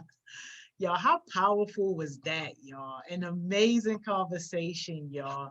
Mr. Bish, he's coming to the cookout, y'all. When we get back to the Bloomberg School of Public Health, we inviting him hands down, man. I love it. I love it. I love it. All right, y'all. So we'll be back in a few minutes right at 12 o'clock with Miss Money Mo.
Hey, y'all. Wasn't Mr. Bish the man, yo? Like, wasn't he just a bomb? Yo, I love it when we have like just real authentic people come and just, talk from a real place. Like you would never know that, he was as high up as he is on the food chain, just because of how humble and how real he is. And I love that. There she go. Hey, There she go, Miss Money Mo. What's up? how are you? I'm good. How you doing? I'm all right. I'm good. I'm good. How you doing? Good, good to see you. I'm blessed. I'm good. I can't complain. You already. Yeah, that's good. What you got for us today? You got some change or you rolling with the cash? What you got? What you think? Miss Money Mo. What do you think? Oh no, you got a little mix. You got $1.25. I've been on this camera for 2 seconds. And you asking me, do I have change or dollars? What does that even mean? Oh, got $1.25. Yo, did you see all those surveys that we got? Yes, no, maybe. What are you talking about? This what I'm talking. The surveys you had us do yesterday. Yeah. Ania I think she was the defender. She was the nurse thingy. Oh, yeah. Okay. I thought, okay, the personality test. Listen, we got a lot of surveys going on in general. You got to specify which one you're talking about. Taylor was something crazy that I got to decipher and figure out what that means. Taylor, what was yours? Because hers was crazy. I think was Cam's. Cam might have been the defense. I don't know. I gotta go back and look at them. But like, yo, it was so much. Coach Johnson, what big announcement you got, man? He texted me and he said he got a big announcement, and I said, "What is it?" And he it better be big too. So I guess he waited until I got up on here to say that he got a big announcement. This better be. It better be big because Coach Johnson been rocking all morning and he don't normally do that. He normally roll in right around this time. He be just getting out the bed or something. But yo, he been with us since early this morning and now gonna bust out. He got a big announcement. Yo, what, yo? What is it, yo? Yeah, just go ahead and say it because listen, it better be big, yo. It better be big. Huge. I have no idea what it is because exactly. Let's hear it. What is it? Huh? Yeah, announcements. Crazy, man. Let's hear it. That's fine with me. I mean, okay, that's cool. Do you see anybody knocking at your door on today? Yes, Taylor's knocking. I'm gonna let it in and say I'm waiting for Coach Johnson. He graduated high school with a 3.0 GPA. That's big, yo. That's big. Congratulations, yo. Yes. Coach Johnson did it, y'all. Praise the Lord. Wow. Yo, that's amazing. Now we sending that baby off to college. Congratulations. All the way off to college. Yo, that's big, yo. 3.0. Yeah, that is, and like because he was worried about like if it was gonna reach that 3.0 like level or whatever. But yeah, Shalal, you did it. I'm so proud of you. Did it, yo. You did it. You did it. And Coach Johnson be on them success sessions, the academic ones with Miss Caitlin. Told y'all this morning, Miss Caitlin was hitting them over the head with them $100 blessings, yo. She dropped 700, yo, in one go. I didn't know what the heck was going on, right? Because I came in like right after. So I was like, why is everybody like, oh, yay, oh, and I was like, what happened? So here I go try to rewind, and then I couldn't. I just had to like go do something else real quick. But then I text her and I was like, oh, Caitlin, you did what? Yo, it was so serious, yo. Yes, yo. Miss Caitlin was like, you get $100, you get $100, you get $100, you get $100. Everybody get $100. I was like, yo, what? Yo, she was like, cash apps now. Yo, it was such a blessing. really be on there working through his work. He did his senior project on Success Sessions, like, yo, and was really going through that work. I'm so proud of you, Coach Johnson.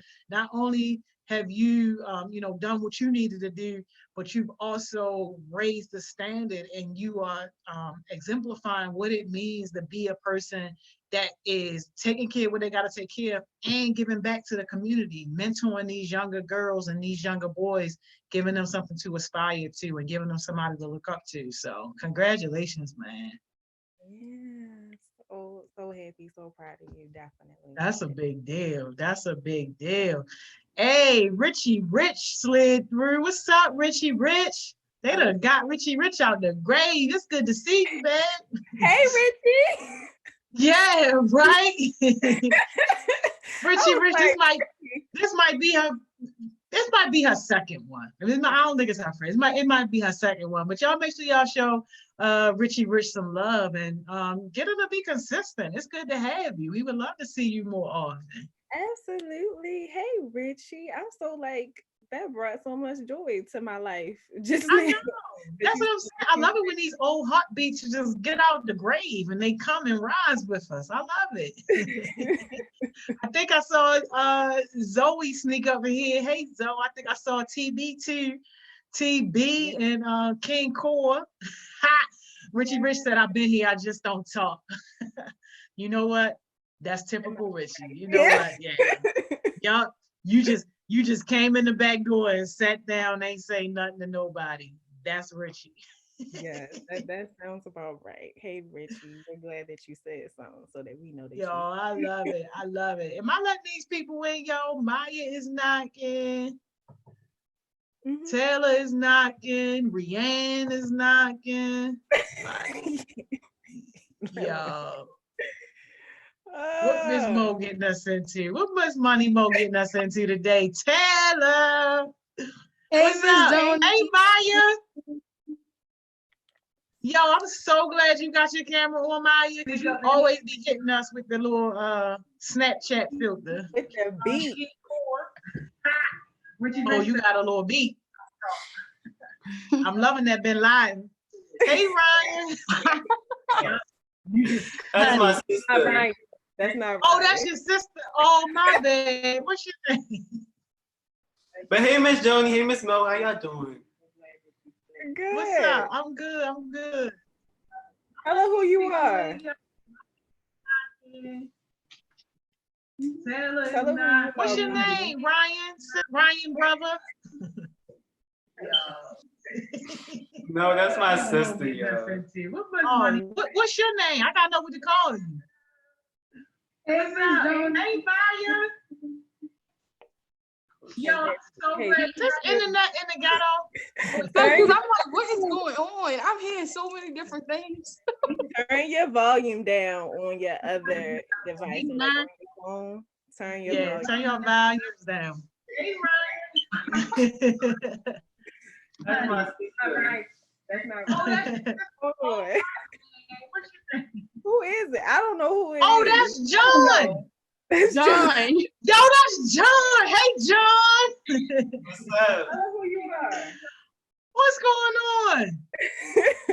Nothing much. How y'all doing? How y'all been? Yo, we doing good. Good to see you. You know, I only know your screen name, so I know. What's your name? I gotta know what to call you. Wait, whose device is that? Everybody trying to speak off. Turn your speaker off. Yeah, turn it off.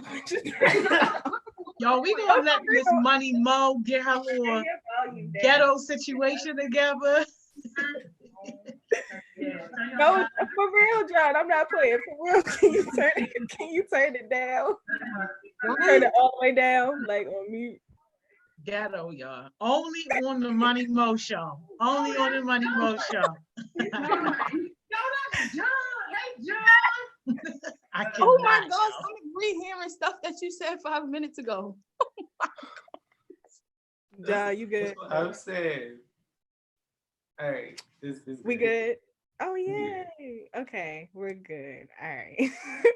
All right, we're going to get started for today. Ghetto, y'all. Ghetto. Why are you saying like you're whispering? We can hear you. Oh, my bad. I thought I was talking to the comments. Bye. Okay. All right, y'all. So yesterday I had said that anybody who wanted to, a couple of people that wanted to share their results and talk through them and stuff today could. So that's what we're gonna do. Amaya, Taylor, and John said that they want to talk through their results and show you guys what they got. So that's what we're gonna do. And yeah, we're gonna start off with a question, but it's a question that was created actually by Amaya and Taylor. So we're gonna get it started. Y'all ready? Yeah. And I'm ready is the question because I don't see my screen. But it's fine. Taylor, go ahead or Amaya, whichever one of y'all, go ahead and ask the question. You can ask it, Maya. Well, the question was basically if you could relive one moment in your life, what moment would that be? Yeah, so yeah, it can be like when you was a child. It could be yesterday. It could be back when we could see each other in person, because that's not a thing anymore. Yeah, I don't want to go first because I really got to think about mine, because I don't know if mine is the one I want it to be. I think Hercules, got the screen up. I'll go first. Mine is gonna be kind of like unique. It's not gonna be like a specific moment. I'm picking like a type of moment. Like, I'm gonna say like whenever I lashed out on somebody, that's a moment that like that's the type of moment that I would relive, because it wasn't healthy to me to grow in my character, and it wasn't really fair to the other person in my opinion. So that's a good moment I think I would relive, because I mean I think I would be better off than I am right now. But then again, I think about other stuff, like how it helped me to grow as a person, like those lash out moments that helped to build my character and to help me learn types of lessons to get me to where I am now. So, but yeah, that's a moment I think. I guess I'll go next. I think I would want to relive like the day that I was born. Like me being born, I feel like I would want to be like born again. Like just to see, but I would want to have the same mindset that I do now and everything, but just to see how different my life would be. Like if I made a different choice, how would my life be now? Like would I meet the same people that I met? Would I go through the same experiences that I did, knowing like what I know now? So yeah, I would want to be reborn. So go back to the day that I was born. Mine is really anyway. Mine is kind of weird because it's whole personal. Mine is basically when my daughter was born and the first time I met my son. The reason why I would say that is because those changes for me were very big. Like to see my son when I first met him to now, he was very skinny when we first met him. He was very malnourished. He wasn't being treated well. So see him now as trusting people and loving people and actually having somebody there who's going to treat him right. And just as it's going to be a big impact. And also for my daughter, because that was a very big moment for me, seeing her born and being in a room and having to go through all the things with her mother. She's very big now. She just turned 10 in April. So that'd be a very good something to relive back to see to now, like a slideshow. Right. Congrats to her. Maya, just so I'm not confused, you say your son and your daughter? Yes. You have kids? I did not birth them. My daughter, I did not birth her. Okay. But I do take responsibility for her, as well as my son. I did not birth him, but he is someone that I call my child. They do call me mom, mother, mama. Like that's somebody I really take care of, like financially, well-being, feed, clothes, you know. Okay, all right. I was just making sure because I'm like, you ain't a day over 14 for real. No. No. Miss Joni. Yeah, so my day that I would relive really would be the last Thriving Thursday that we had before Rona hit. And the reason why I picked that day is because we had so many kids there, like, and we wasn't even thinking about no Rona. But even though I know that we do a good job, every time we have the heartbeats in our space, I just feel like we would have did so many things differently if we would have known that that was going to be our last time seeing some of them in person for a long time. And even just thinking about, during the course of that, people done got locked up. Some people have been, so close to the violence and stuff that's, still plaguing our streets.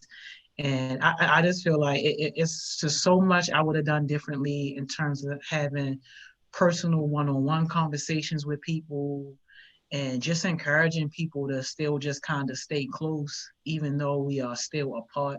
And there's so many people who, like, since that day, haven't even really talked to them. So I would have definitely relived that to make the situation better now. Thank you all for sharing. And I guess I'll share my moment as well. Thinking about this question, um, it's actually a lot of moments that came kind of, well, not a lot, but quite a few, more than one that came in my head. So I'm just gonna go with like the initial moment that came in my head, and it's when it was like shortly I think it was my first race after my grandmother passed away. Because it started like this, I guess, ritual or something that I would do before each of my races, and then I did for the rest of my races while I was running. And so it was like my race, and I remember I was about to start, and I looked up to the sky. I kissed up to the sky. I jumped. I kissed up to the sky, and then I was like ready for my race for like on your mark and all of that. So, and then from that day, like I said, that whole routine kind of continued. So that was like a moment that I would relive just because I felt like an intense connection to her. And that was the first intense connection to her that I felt after she passed. So, so yeah, y'all, like I said, we are going to talk through results. I'm going to read some of the things that people said. Hey y'all, Kamaya said, honestly, she doesn't know. It's so many things that she wished she could go back and change a lot of things that she's done. Hey Ari, Ari said, I don't want to relive anything. I feel like I don't have any major regrets. I just want to move forward. Um, Definitely understand that. All right. It could be a good moment though. It doesn't necessarily for y'all. It doesn't have to necessarily be a moment that you would go back and change. So yeah, and then Ari said actually probably my last time with my great grandmother before she got sick, because once that happened, she didn't remember me. Wow, Ari, yeah, that's a powerful moment to pick. Yeah, I'm sorry. I know that can be definitely a tough time. So thank y'all for sharing your moments. We're gonna go into talking about their results. So Amaya's going to get us started. The format is going to be kind of like they're going to talk about the personality that they thought that they were going to get. They're going to talk through the personality that they actually got, and then just a couple of follow-up questions. So, Amaya, you ready? Yes, I'm ready. Just tell me how to say the M1. The what? the M person personality, because I can't remember how you said it. Oh, okay. Well, the N personality, which one was that? It was media, mentor. Mediator? Yeah, that's what it was.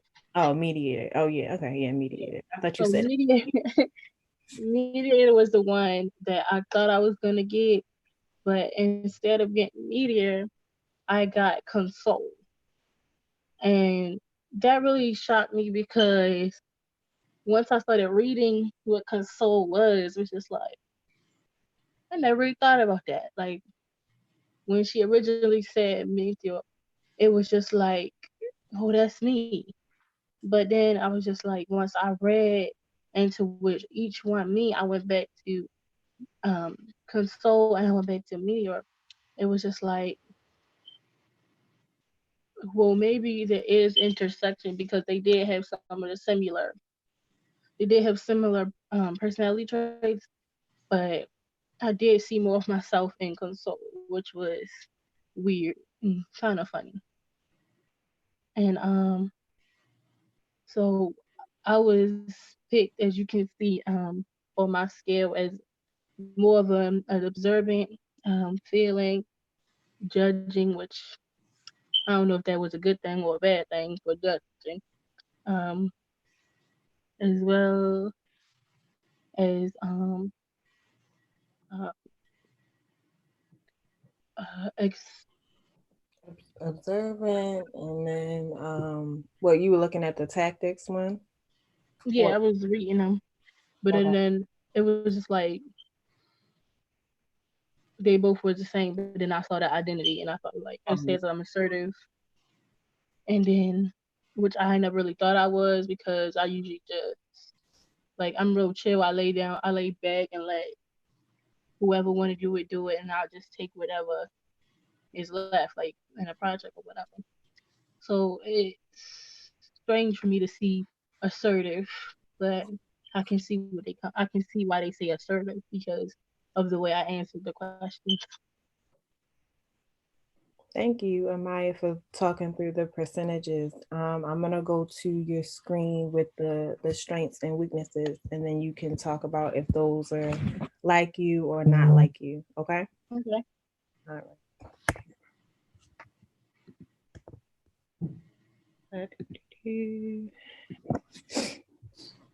All right, so these are the console strengths and weaknesses.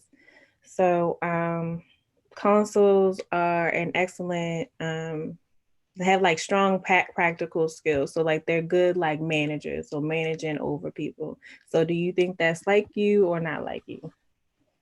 I think that if I have to, I will, but I won't be like one of those people who like, oh, you gotta do this and this time. I'm be more relaxed, like, oh, you can do this, but mindful, I need it by next week. Like, I don't think I would be so assertive, but like a chill manager, I guess you could say.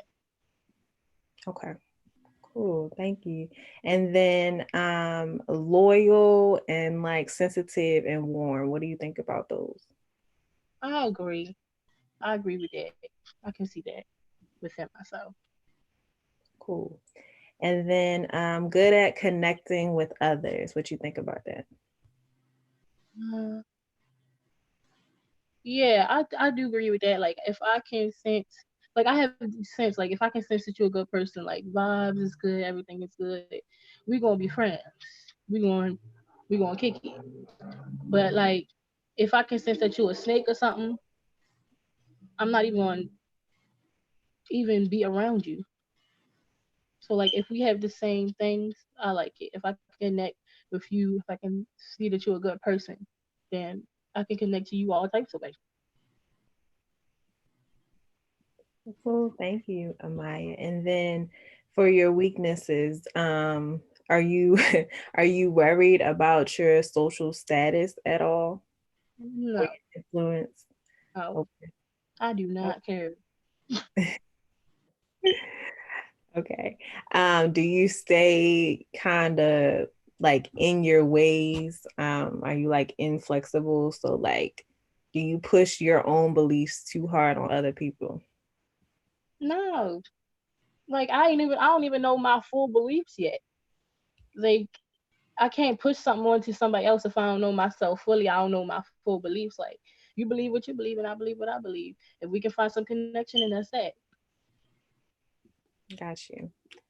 And then, are you too selfless? And do you receive criticism well? Yeah, I think I receive criticism well. Like if I can see where your criticism is coming from, then I'm like, yeah. But if you criticizing me on something that's not irrelevant or not something that's even like not a topic, I'm gonna be like, okay, thank you for your opinion. Like, I don't know what you want me to do with that. All right. So out of this like weakness, I guess, list, do you identify with any of these as one of your weaknesses? Yes, I do see the often too needy because not like needy in a relationship, but like I hate when I'm being ignored. Like everybody should get an equal opportunity to speak and to say their opinion. So when I'm being ignored, I'm like, pay attention to me. I need attention. You just said the other people's stuff. Time to say mine. Okay, so this on this particular personality type, it says that that's a weakness. So how can you use that weakness and turn it into a strength? It can be looked as a strength because I'm needy for what I need. Like I'm needy for the right reason. Like if I believe in something strongly, I'm needy to get the attention that it needs, to get the attention that I need to say my opinion. That's good needy to me. Got you. Thank you, Amaya, for talking through your personality type and what you thought you were gonna get and what you actually got. It sounds like overall that you relate with this one, even though you were mad at first. I know you was mad at first because you messaged me like, "What is this?" but I'm glad that you were able to kind of go through it and be able to identify with it. So thank you, Maya. No problem. All right. John, you ready? I'm ready. Talk through yours. All right, John, here we go. Okay. Okay, so I think me and one other person, I think it was they created Ka, I think. We thought that we were gonna get Defender. I thought that I was gonna get Defender because like I identified with most of the pros rather than the cons, I guess. That's how I thought about it at first. But I ended up getting Mediator, and the term mediator by itself, I think I identify with the term, but like the different types of things that they said a mediator was, I don't think I really identify with that too much. But I guess I was shocked, but then I started looking at like the definition.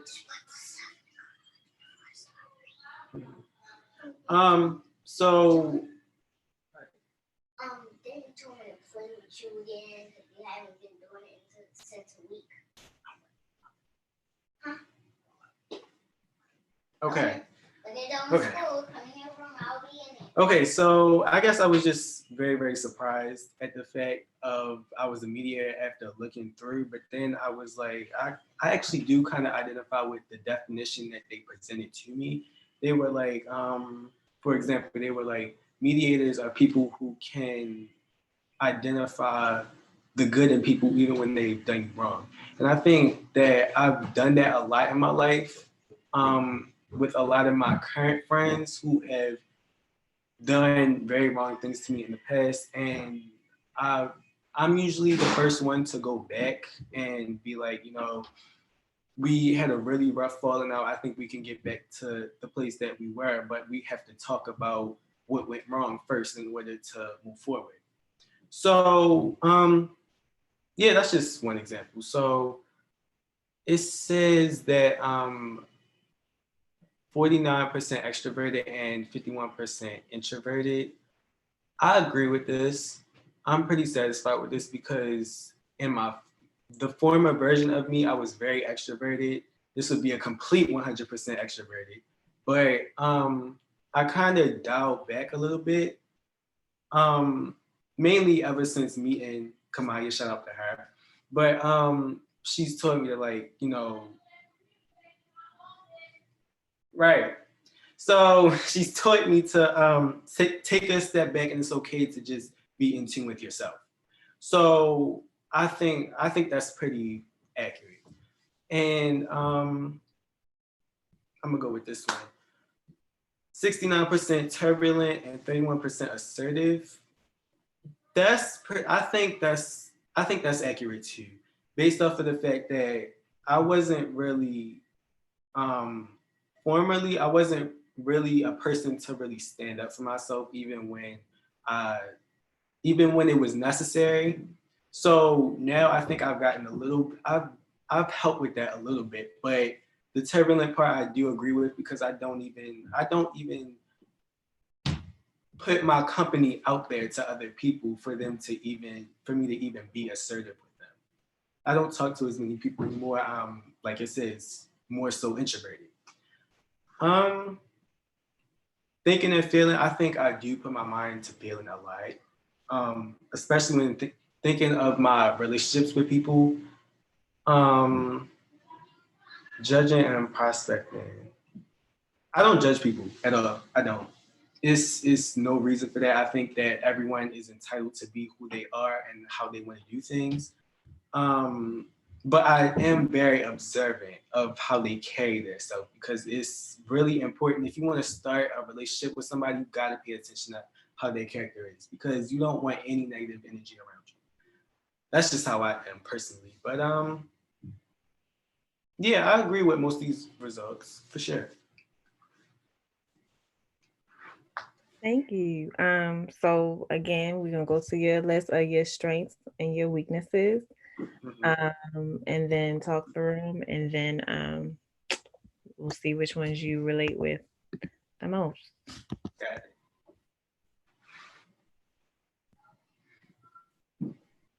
All right.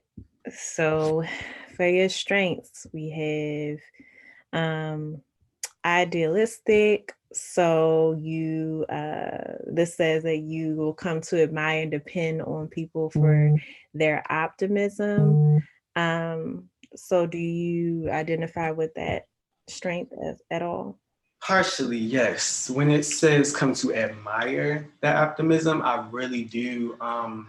Like I said, I always love to be around just positive energy, everyone just uplifting everybody so that they can grow. Depending on them for it, no, because I have myself for that, and I have my own personal circle for that, I feel like. So I don't need to depend on other people outside of my circle who don't really, I think, really care too much unless you're in a higher position than them to help put them in a higher position. I think that depending on them, not so much, but I definitely admire anyone's good energy at all times. Thank you for sharing that. And then it says seek and value harmony. So like basically like you ain't trying to have no problems, trying to make sure that everybody and everybody's perspective is heard. Do you identify with that? Of course, all the time. I definitely that all just goes back to the energy stuff. I don't even like when I'm being negative myself. You know, I'm genuinely just a positive person all around. I love just, even when me and another person are having problems, I like to just go to that person and be like, you know, we fell out on a rough patch. How can we get better? How can we seek harmony, seek peace? So yeah, I identify with that a lot. Cool. And then open-minded, flexible, creative, passionate, energetic. What about those? Passionate and energetic. I'm start with that. I do identify with these mostly because if those two kind of go together for me. If I'm very passionate about something, I will be very energetic and just be very into it. If I'm passionate about a topic, if I'm passionate about helping somebody get better, just anything that I'm passionate about, I will go full in, go full on. Just like being a HeartSmiles, I'm really, really passionate about it. So I'm gonna go all in for it. Creative, I do like to make up my own ideas and try to put them into motion, even if other people see them as unrealistic or not achievable. So I say I'm creative, and I always come up with new ideas that other people actually come to realize, like, that's really dope for real. So yeah, I think I'm creative and open-minded and flexible. I'm very open-minded with everything. I'm open-minded to anyone's ideas. I like to collaborate. I like to be flexible with people. I like to compromise. I like to do all of those things. Like I said, as long as it's positive, then I'm all for it. I just love everything about it. Cool. So this one seemed like a good kind of match for you so far, at least when it comes with the strengths.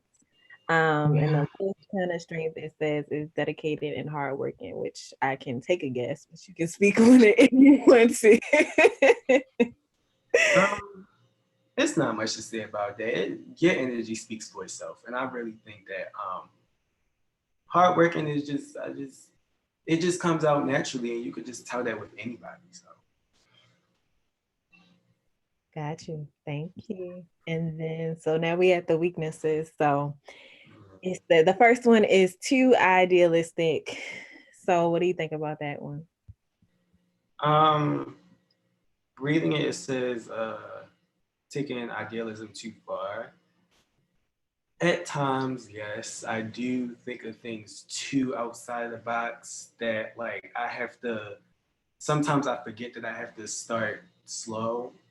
Knowing what position I'm in, I have to start slow, and I just love to just do really, really big things when I haven't even started on square one yet. I think I struggle with that a lot. So yeah, I agree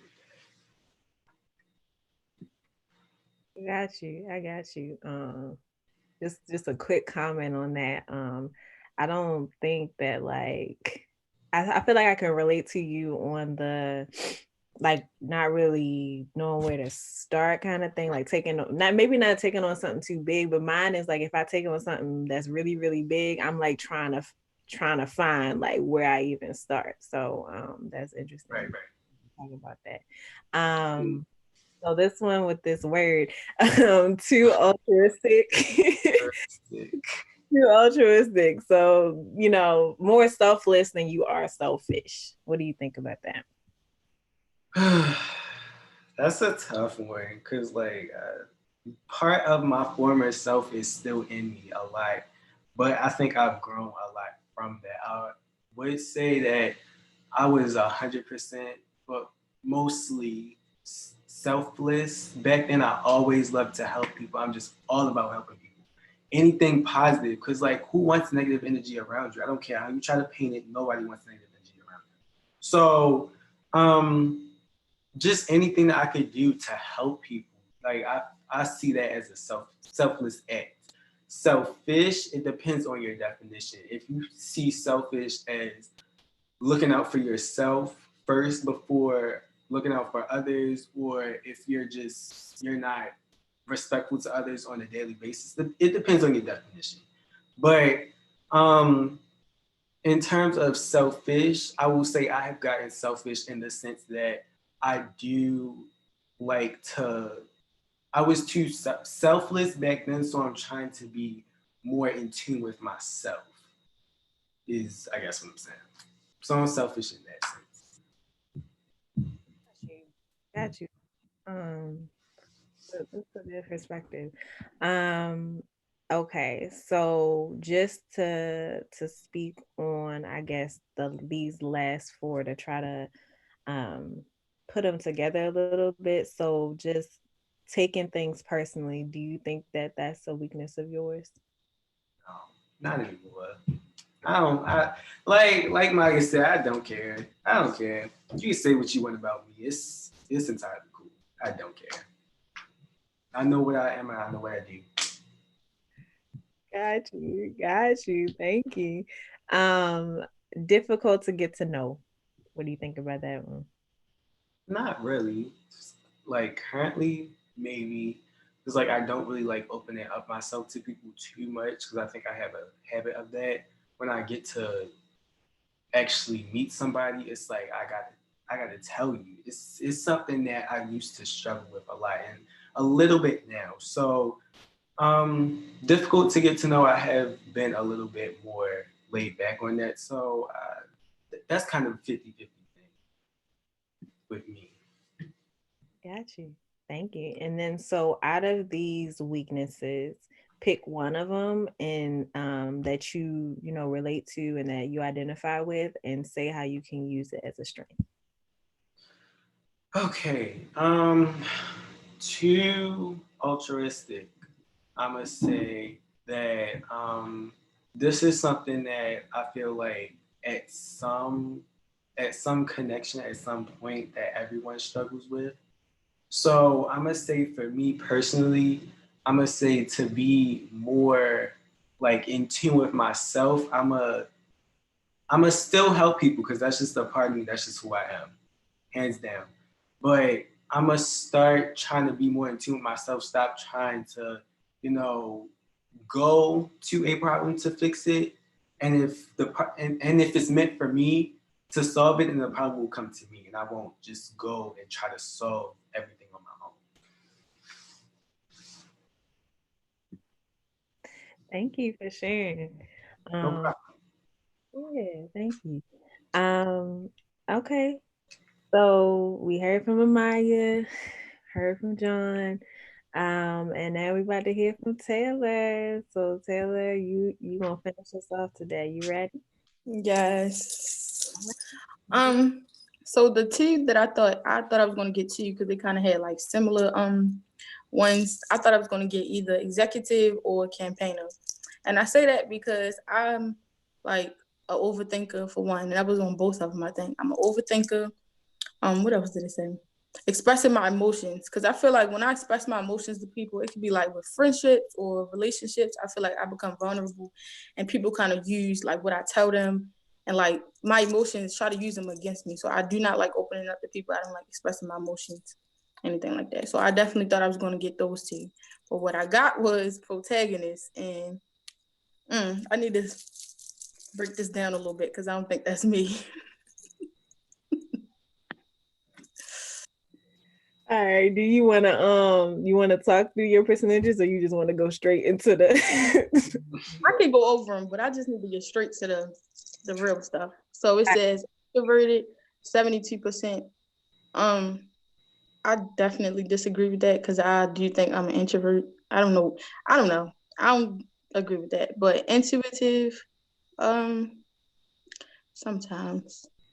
Feeling, 64%. I don't like expressing my feelings, so I feel like that number should be lower.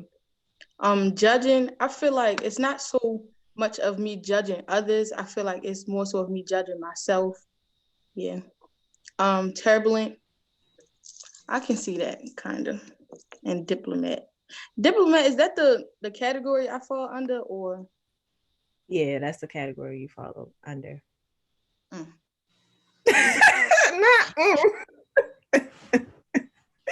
I tried to answer the question honestly, but no, I think it's so wrong. Like, good. No, I want you to say, we want you to be honest about what you got. We go to your strengths and your weaknesses, okay? I can you read them to me because on here they small as ever. I cannot see this. Yep, I got you. Okay. Okay, so protagonist strengths. The first one is tolerance. So being a team player, you listen to everybody's opinions. You know that you don't know everything, but you're just receptive to like any type of, you know, things that may be going wrong at the time. Yeah, I definitely agree with that. I'm definitely more of an open-minded person. So yeah, I do like if it's different people ideas and stuff, I kind of listen to everybody's ideas and then listen to my own and kind of find a way to put it together instead of just putting my idea out there and saying like that's the final decision. We go with my idea. I kind of try to listen to everybody. So I agree with that one. Cool. And then reliable. So reliable. Are you reliable? Yeah, I'm reliable for like emotional support, financial support, different stuff. Like I feel like a lot of my friends they come to me and talk and stuff because they feel comfortable with doing it. Because I feel like I'm able to like endure all of my problems that I face, but also like be able to listen to them and give them advice based on my own experiences or just period. So yeah, I definitely am reliable for a lot of stuff. Cool. Charismatic. So basically, are you charming? You know how to capture an audience, and then like able to shift your tone and manner to reflect the needs of the audience. That one not so much because sometimes I don't know. Because when you say that, I think of like being like in a crowd of people and being able to like be like open and like have conversations with people. I can do that sometimes, but I'm more so like enclosed to like my small group of friends. Like I don't like opening up to a lot of people unless they open up to me, if that makes sense. So I disagree with that one. I don't think I'm charming. I mean, for this one, you don't always have to think about it as like in a large group of people. Like you can think about it within just like the people surrounding you. So you could think about it. I don't know. Well, in that case, then yeah, most likely yeah, because like in my friend group, I'm probably the one that's like have everybody laughing, brings everybody together. So yeah. Cool. Okay. We got that altruistic trait in there as a strength. What do you think? More selfless than selfish? Yeah, I definitely have a tendency to put others before myself a lot. And that could be with anything like money, advice, stuff like that. And like any decision that I make, I think about how it's going to affect my friends or like my family and stuff like that. So yeah, I put other people before myself sometimes. And that could be a good thing and a bad thing at the same time. Cool. And then natural leader. What do you think about that one? A lot of people say I am. I think I am. I think I can be a leader. But I'm not one of those leaders who's like a bossy leader, like just telling people what to do. I'm more so of a leader of talking the talk and walking the walk. Like when I give other people advice, I take my own advice as well. And I kind of go based off of, like I said, my experiences, what I've been through, kind of teach people how to get through what I've been through. So definitely agree with that. Cool. So why you mad? Why you mad about your results? Because, what, of getting protagonists? Yeah, because like, I don't know. When I heard of it, I just automatically. And then, did you see the character on there? He had like a sword or something. So I'm like, oh my god! I'm like, what in the world? The protagonist is like the hero in the story. Like that's the person that always, overcoming just obstacles that they're facing, knows how to get people out of, different situations. And then they probably got a sword because they need to fight off this bad energy and these bad people that be trying to get in their way. So, see, I didn't think about it that way. Yeah, y'all getting caught up in these avatars. The avatar is just a representation, but protagonist is always the person in the story. Whenever like a movie or a book or something, it's always like the hero. Maybe I was thinking about antagonist because that's like the villain and stuff, right? Yeah.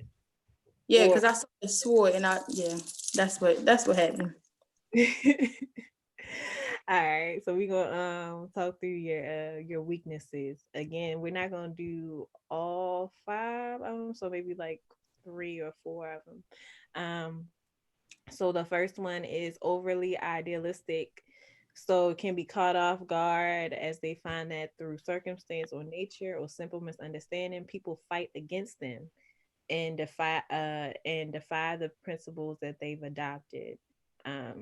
so they are more likely to feel pity for the people back against them. With me, not so much. I think it's the opposite. I think like what I said before, when I give people like advice and stuff and I tell people stuff, they take it most of the time. So I disagree with that. Okay. And then again, as another weakness that's listed, it says, I'm going to combine those. So too selfless and too sensitive. What do you think about those? Yeah, like I said, being selfless can be a good thing and a bad thing. Sometimes, yeah, I can be too selfless. Because, like, I don't know, I just had this tendency to put others before myself. Like, it just makes me feel better, making other people feel better, if that makes sense. Yeah, I can be too sensitive sometimes. Because sometimes, like, I'm more of a serious person. So sometimes when, like, my friends or anybody tell a joke, I can really take it, like, serious, not knowing that it's a joke. So, yeah, I definitely agree with that one.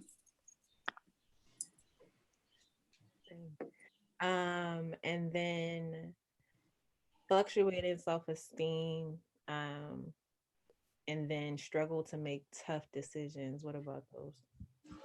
The self-esteem one, yeah, definitely sometimes. And then, yeah, I do struggle to make tough decisions. Because again, I'm thinking about other people before I think about myself. So yeah. Got you. All right. And then which weakness can you take off of this list and turn it into a strength? I guess too selfless, kind of like what John was saying. Instead of like putting people before myself, kind of find a way to still think about others and like the decisions I make, but think about myself more as well. Because sometimes I can come first, but I don't know. It's just I guess my characteristics. I don't know. I just have a thing where I just think about other people before I think about myself and how they're gonna feel, what they're gonna do, like stuff like that. So I guess I can kind of put myself more sometimes, but I'm gonna feel so bad if I put myself first because it's like I don't want to be selfish or nothing, if that makes sense. I don't know. That's just me. I'm gonna feel like I'm No, too we into. are. I got you. Both John and Taylor, when you're talking about like being like putting yourself first, it can definitely just be a hard situation, and then you could definitely feel bad about it. But if you like not a whole person, and if you like constantly pouring out of yourself as I'm learning, then you can't be in position to help or support anybody else. So you got to take care of yourself so you can be good for other people. One tip I want to give is that just ask yourself a question like this. If you're putting out so much for people and nobody gives it back, then who's going to put it in for you? There's literally no one else to put it in for. You just have to take care of yourself at all costs. I don't care if somebody else is hurting. Turns out by the end, you'll be hurting worse. And they won't, nine times out of 10, from my experience, they're not there to help you back because they don't care as much as you do. So just it's hard to navigate, but just find some sort of balance where you could still just be there for yourself, be your number one supporter. I definitely am gonna take that advice, John, because I feel like that's where I come into conflict with like being too selfless. I feel like with like my friends or relationships, I feel like I look for myself and other people too much. So I be thinking like, if I give you this much energy, you gonna give me that energy back. But people don't, and I be hurt. So I definitely agree with that. Yeah, y'all, it's yeah. Just that whole just conversation right there. That's a real conversation.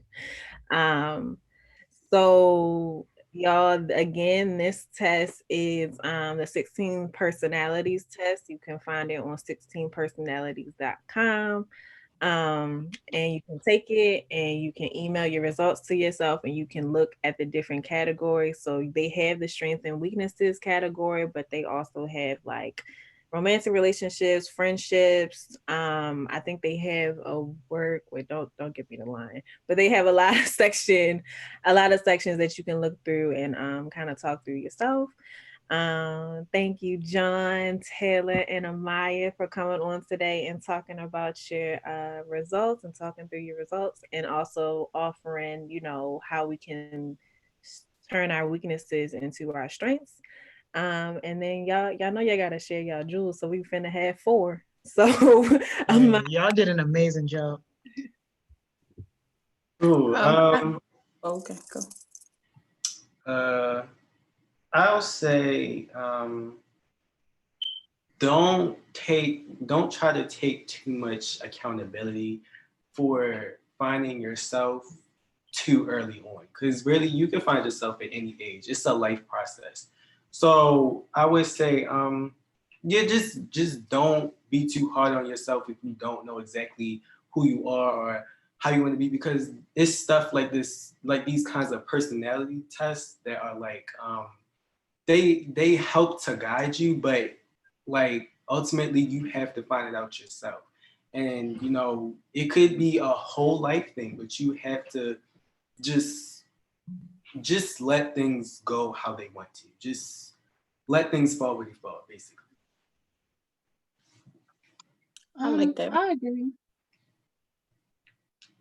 Go ahead, Amaya. Thank My due today would have to be to not let anything label you. These are considered labels what we just went through. And sometimes they're good labels, sometimes they can be bad labels, but ultimately that label is not who you are. Your label is who you identify as and who you want to be. So don't let nobody label you if that's not what you want. Be your own label. Start something new. I like that. Be your own label. Start something new. I like that. My drill would be to be true to yourself and who you say you are. Have integrity. So be that same person in front of people and behind closed doors. So when you at home, do the same stuff you would do in front of people, not just to show off, but like I said, be true to yourself and who you are. I like that. I can get with that. Yeah, I can get with all Like of it. that. Thank you for sharing them. All powerful. My particular jewel today is just to John was saying, like, you may not like know exactly who you are right now, and that's absolutely okay. But when you find that person and when you find who you are, do not let go to that person. Do not let go of that person. Definitely evolve, definitely grow, but staying strong in your core and your foundational morals and your values. Yeah. I like that. No negative influences. Positive. Yeah, I love it. Thank y'all so much for this powerful conversation. Mm-hmm. You're Welcome. welcome. We out, y'all. Let's get out. See y'all. Bye, y'all. Bye. Oh man, they are crazy. Yo, great conversation. Always love, always appreciate it.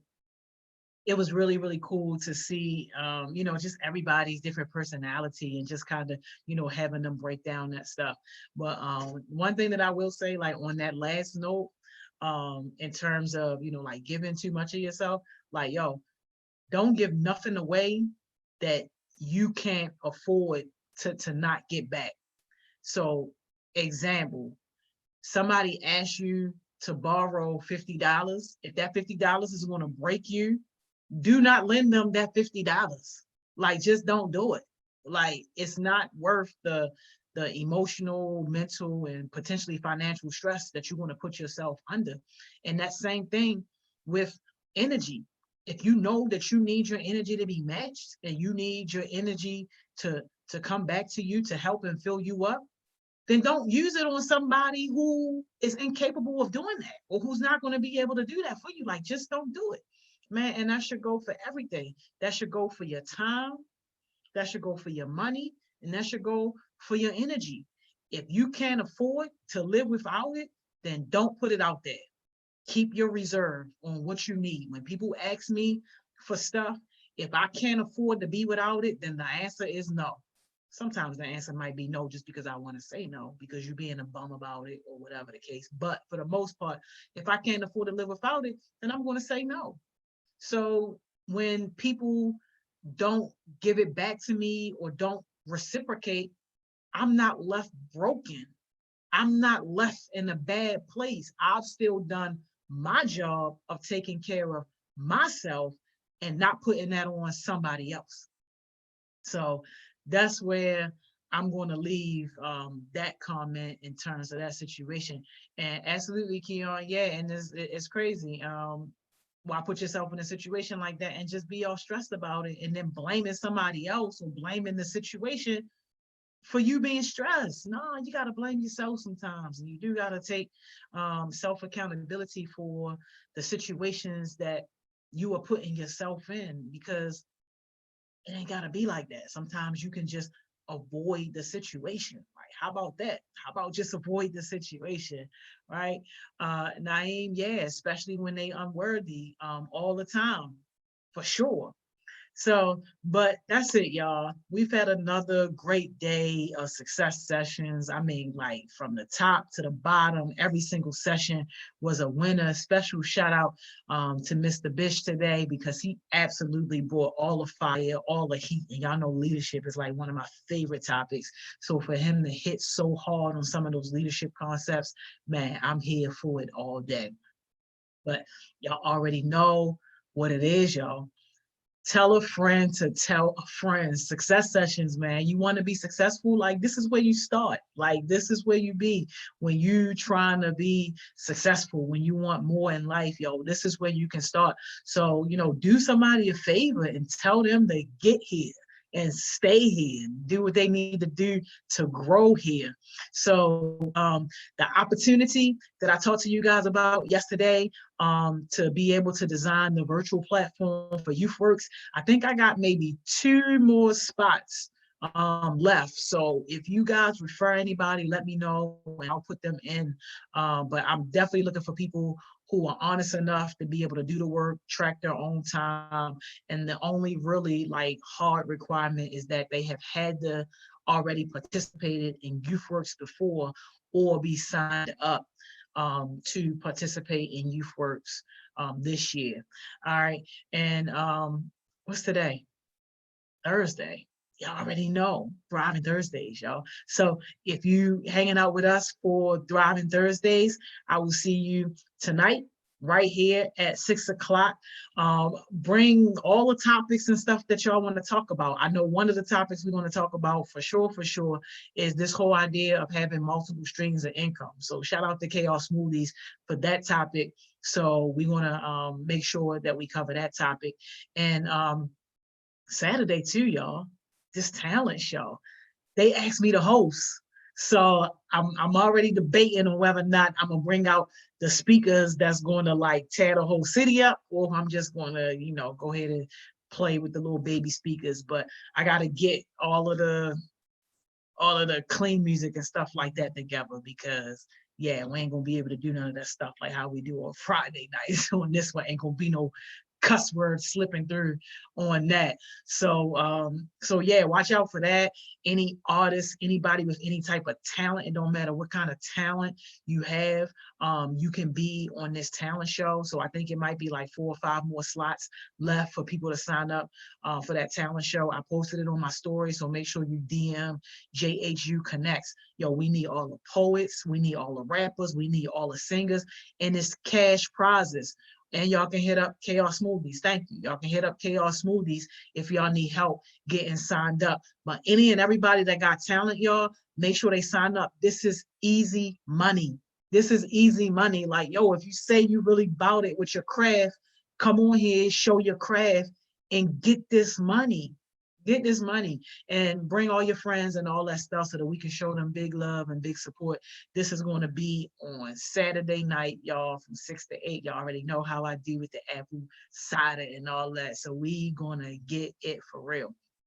All right, man. So yeah, John, I completely agree. Just do your part all the time. Don't try to put more in. It's not fair. Absolutely. Taylor, you better do that poem. Yo, you better do that poem. Who cares if you scared? Your dreams don't care if you scared. Your goals don't care about your stage fright. The type of lifestyle you trying to create for yourself don't care about how you feel, yo. That's how you know you truly growing. When something scares you and you do it anyway. Like, yo, you think I wasn't scared to leave a 6-figure job that I didn't even qualify for, left everything on the table? You think I wasn't scared? Absolutely I was. But did it stop me? Nah, man, don't let that stop you. If you got that poem, I better see you. Chaos Movies, get on her, get us signed up. We want to hear that poem, man. Let's make sure that we hear that poem. Nah, fear has no control over here. Fear don't get a seat at none of the tables over here. Fear, you are not welcome here. And even if you do slip in the door, you know what we're going to do? Because we don't hear nothing you saying. But all right, y'all, I'm gone, man. So if y'all gonna be here tonight, I'll see y'all tonight, Thriving Thursdays at 6 o'clock. If you're not, then it's cool. I'll see you tomorrow morning, 10 a.m. Be here. Enjoy the rest of y'all day, y'all. Do something productive with this time.